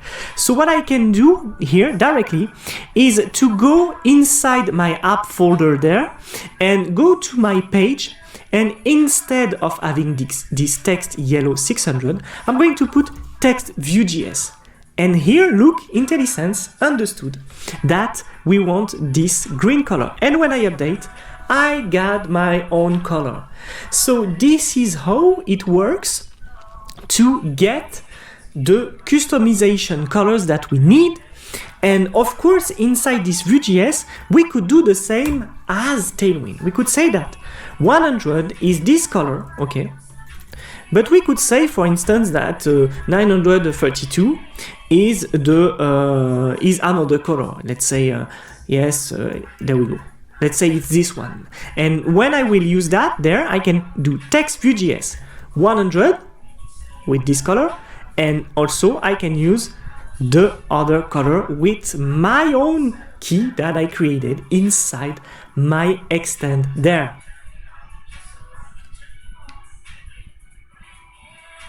On the official documentation of Tailwind, on the customization side, we see that we can configure the customization. We can also customize the content.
Sini pula nyasar.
My extend there, and also created inside my extend.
asing ya. Bisa?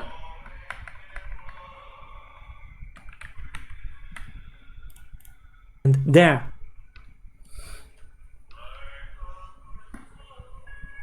On the official documentation of Tailwind, on the customization side, we see that we can configure the customization. We can also customize the content, our themes, the screens, the colors, the spacing. We can add plugins and presets. And if we start by the main file of Tailwind, which is tailwind.config.js, we see down there that we can configure the colors. Saya nggak datang dengan itu, dengan config. Coba baca itu kali.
The font family, but also the spacing, the border radius, etc., etc.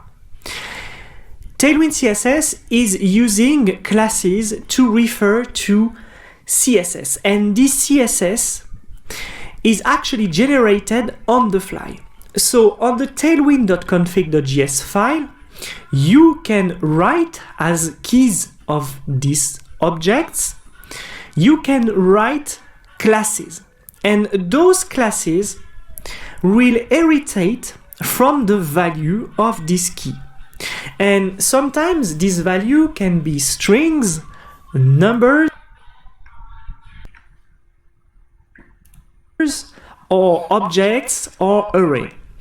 As we see down here on font family, we have a font that is added, which is graphic. And then we've got sans serif. So we see that sans serif would be the second argument of font family. Basically here, font family sans with graphic and sans serif will make for us a font family semicolon graphic sans serif. Okay? Nothing really special there. But which is cool is that you can also customize the spacing. So the spacing with Tailwind CSS, and it's a very important concept, help us to deal with the padding, the margin, the width, the height, etc., etc. So we see there that immediately we can say that the spacing that we are looking for can be defined there as pixels, RAM, or any other unit. Here we've got the example of a team that specify the size of, for instance, our screens. I want to put a certain size on the sentence.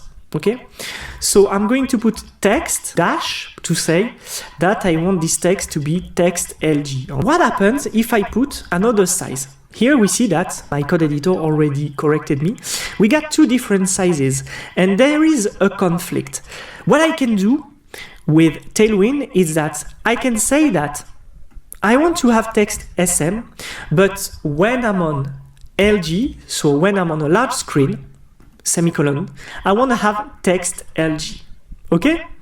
So here, text SM will be applied to all the sizes of the screen that are lower to LG. And if I go to my tailwind.config.js, I can add the example that I have there on my team. So I'm going to take this screens, okay, on my team, and I'm going to add it. And I'm going to save. Tailwind.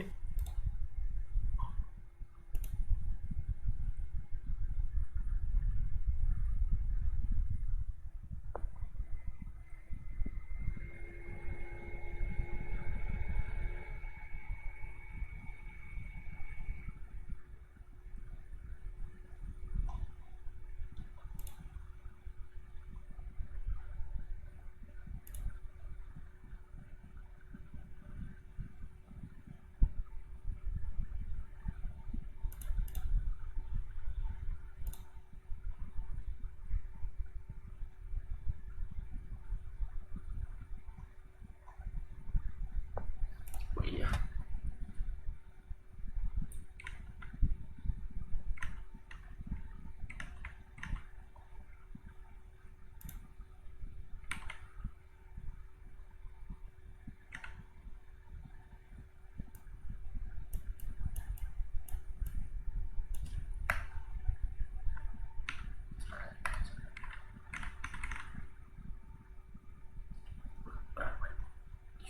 Barang ini.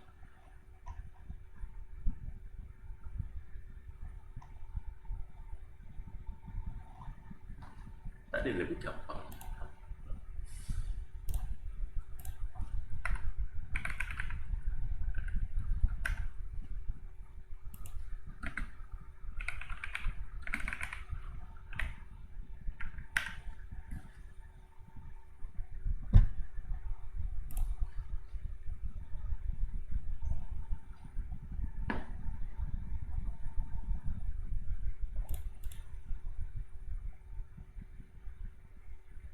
Gila.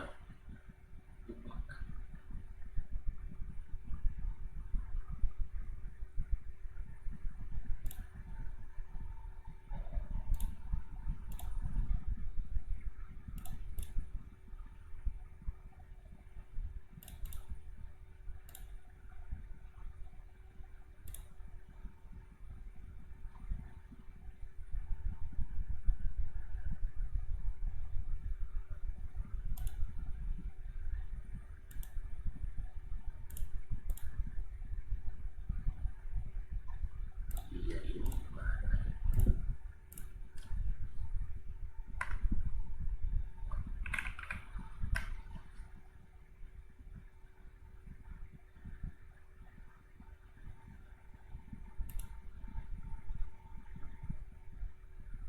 Ya, kerja astaga.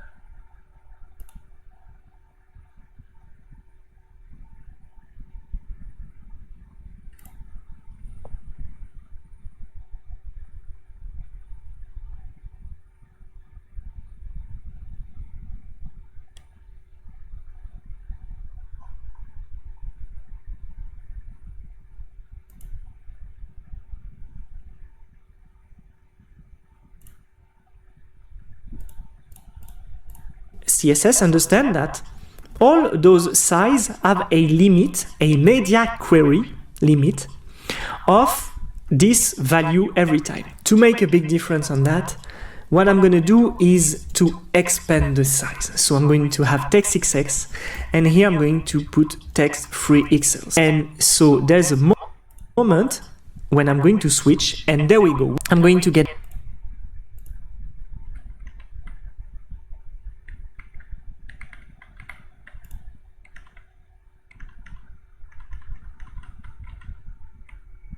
back there, and I'm going to move again. I'm going to off this to expand every time. To make a big difference on that,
ada ya, harusnya di sini deh.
deh. Balik.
Ribet juga, oh ya.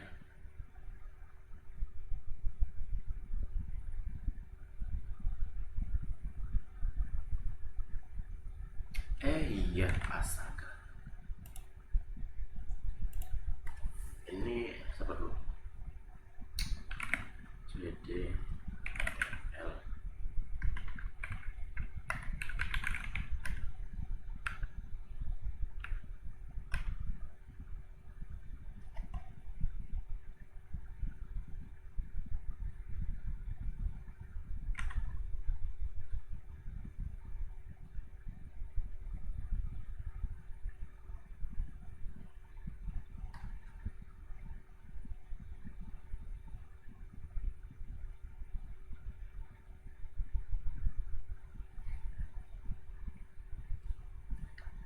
Oke, kita coba.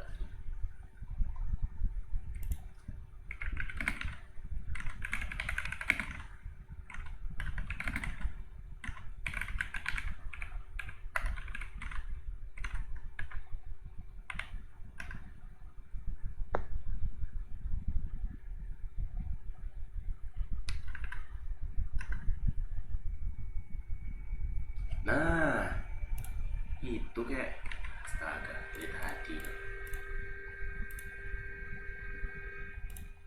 What I'm gonna do is to expand the 100 with please have a limit.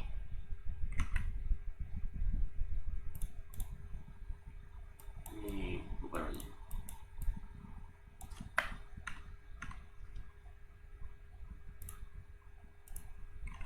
It's a media Extend. Extend udah ada.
Small, medium, large, extra large.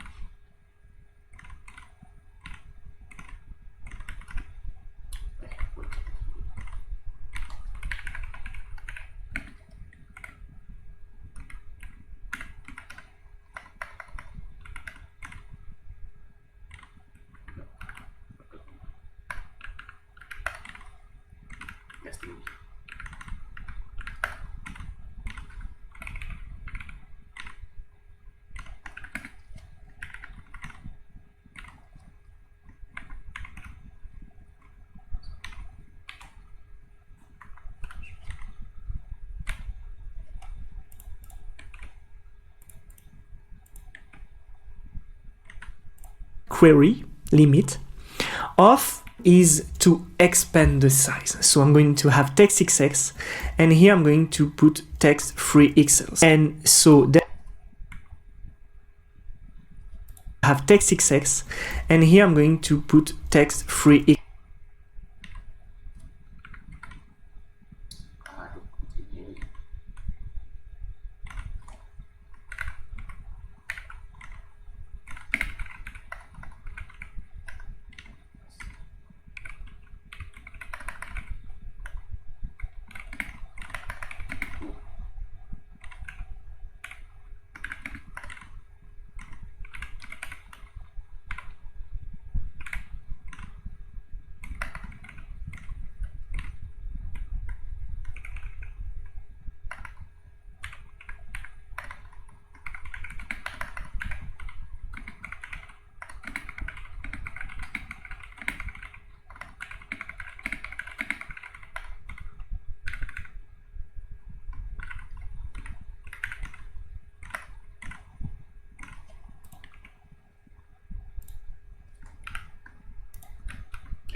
Pixels. And so there's a moment when I'm going to switch, and there we go.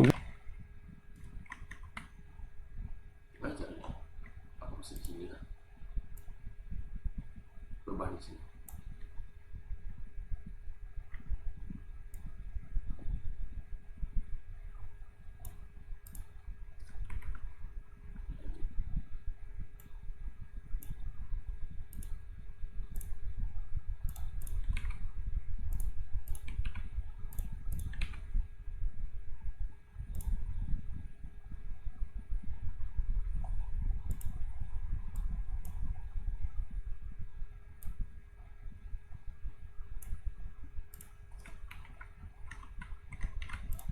I'm going to get back there, and I'm going to move again, and look here up there, you get the size, okay, of the screen, the current screen. So we see that I'm moving the size, and when I pass the limit, which is 976, okay, 176, we see that my text is changing. This is because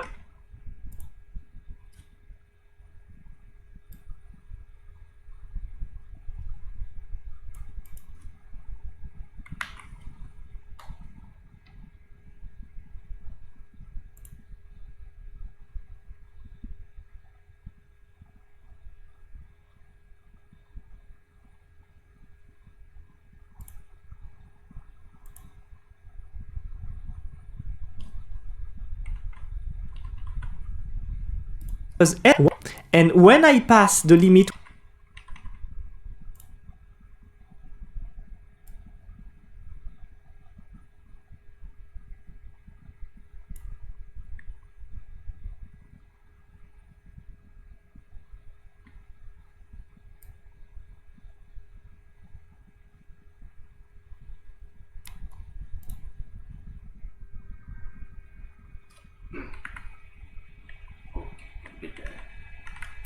which is 976, okay, 176, we see that my text is changing. This is because LG has been defined there as 976. Let's give another example now.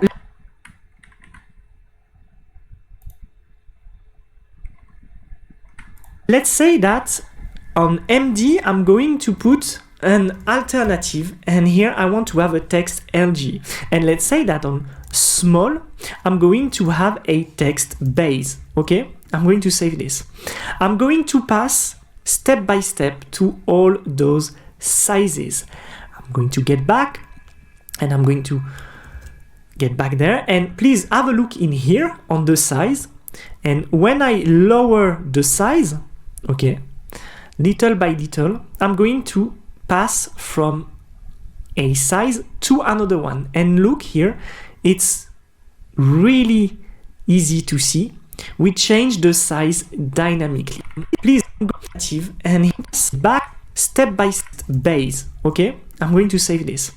I'm going to pass step by step base. Okay.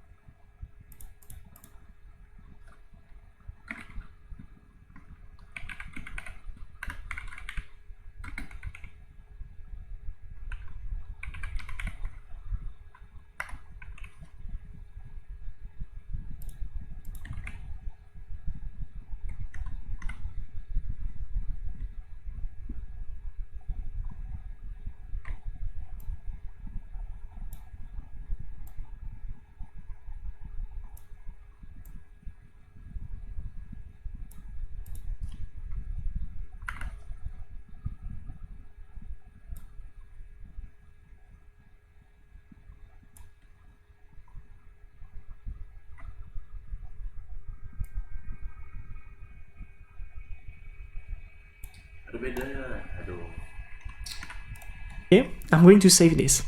I'm going to pass step by step to all those sizes. I'm going to get back and I'm going to get back there, and please have a look in here on the size. And when I lower the size, okay, little by little, I'm going to pass from a size to another one. And look here, it's really easy to see.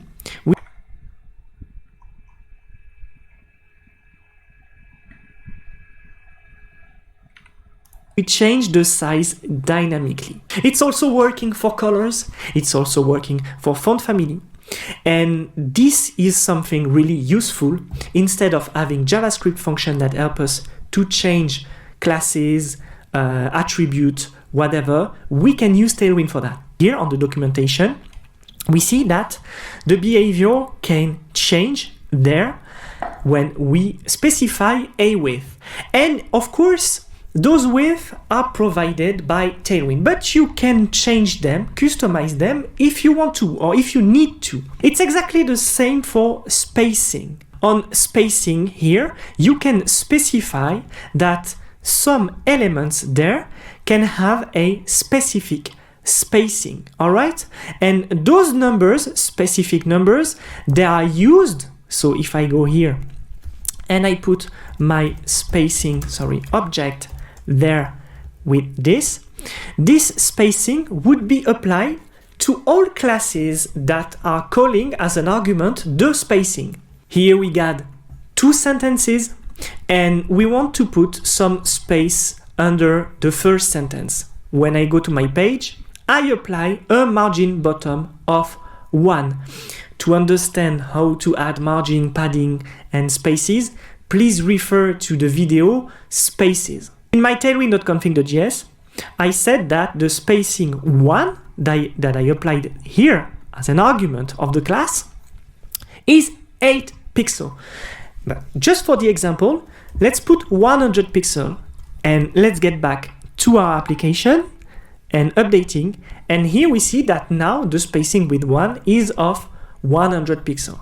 So you can build your entire system of spacing with Tailwind. And this is really amazing because Tailwind is by nature providing already made spacing grid, but actually if you have a different vision and if the design system that has been given to you by a graphic designer, for instance, is different from Tailwind, actually you can build a new design system directly there with your own spacing, way deeper into the customization possibilities.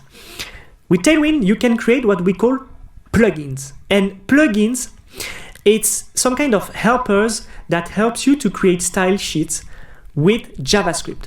So it can be useful in many situations. If you want to create some elements such as utilities, such as components, match component, add base, add variants. Let's say that you want to go way deeper into the work of a front-end developer and create really specific design. You would need to create what we call a plugin. What are arbitrary values? Well, it's values that you can directly inject into the CSS class that you got there. So let's take an example. Let's take this background color there, which is not part of my customization file, okay? I just put that, and we see that IntelliSense already recognized the color, okay? And when I save and I get back to the app, there we go, my color has been applied. So these arbitrary values are values that you use not necessarily everywhere, but you set up directly inside the current CSS class there. And that's what is cool with Tailwind. We can also build on the fly like this without registering all the values that we want to customize inside tailwind.config.js. We can build our design system like this, directly inline, what we call inline style, directly into the HTML. Using Tailwind CSS is amazing because it provides to us a lot of classes already written CSS that we can use. But do we really need to never write CSS? Sometimes we do. We need to write CSS. Tailwind is providing to us a directive called layer. So when I go to my global.css file, and I'm going to close all of this to be clear, there we go. We can apply layer, okay? Layer is a directive that helps us to write CSS for a certain scope. Up there, we imported actually Tailwind already. So layer here is available there. And down there, we see that layer, okay, can add style to Tailwind base, component, and utilities. And remember, base, component, and utilities are on the top, they are imported. And I can overwrite here by typing layer base. That I want to have, I'm going to do there, background color, yes. And let's put, for instance, lime. All right. If I get back to my app, what's going to happen? I go here, I update, and there we go. We've got the color that has been applied there. Instead of writing this, I can use apply directive, help me to call the classes that are provided by Tailwind. So here we see that I have an apply text to Excel, but let's say that we want to do apply BG, and let's say BG, let's put a gray slate, there we go. And I'm going to say like this.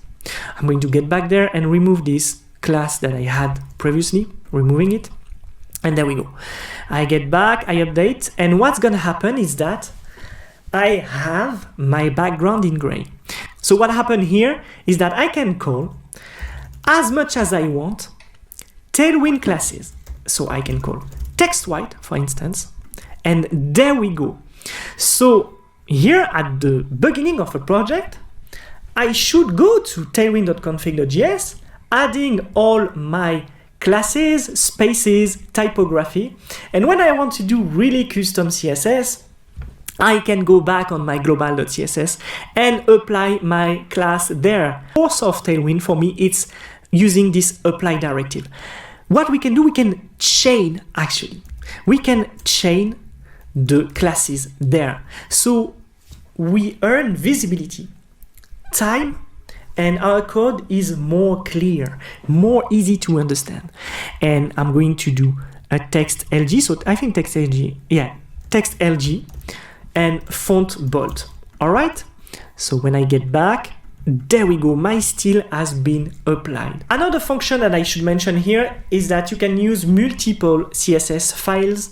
And by that, you can mention them in your post CSS import. If you don't want to write CSS, you can focus on writing plugins. So as I told you, plugins are JavaScript functions, basically, that will help you to write CSS by JavaScript. You can find it here on writing plugins on the official documentation.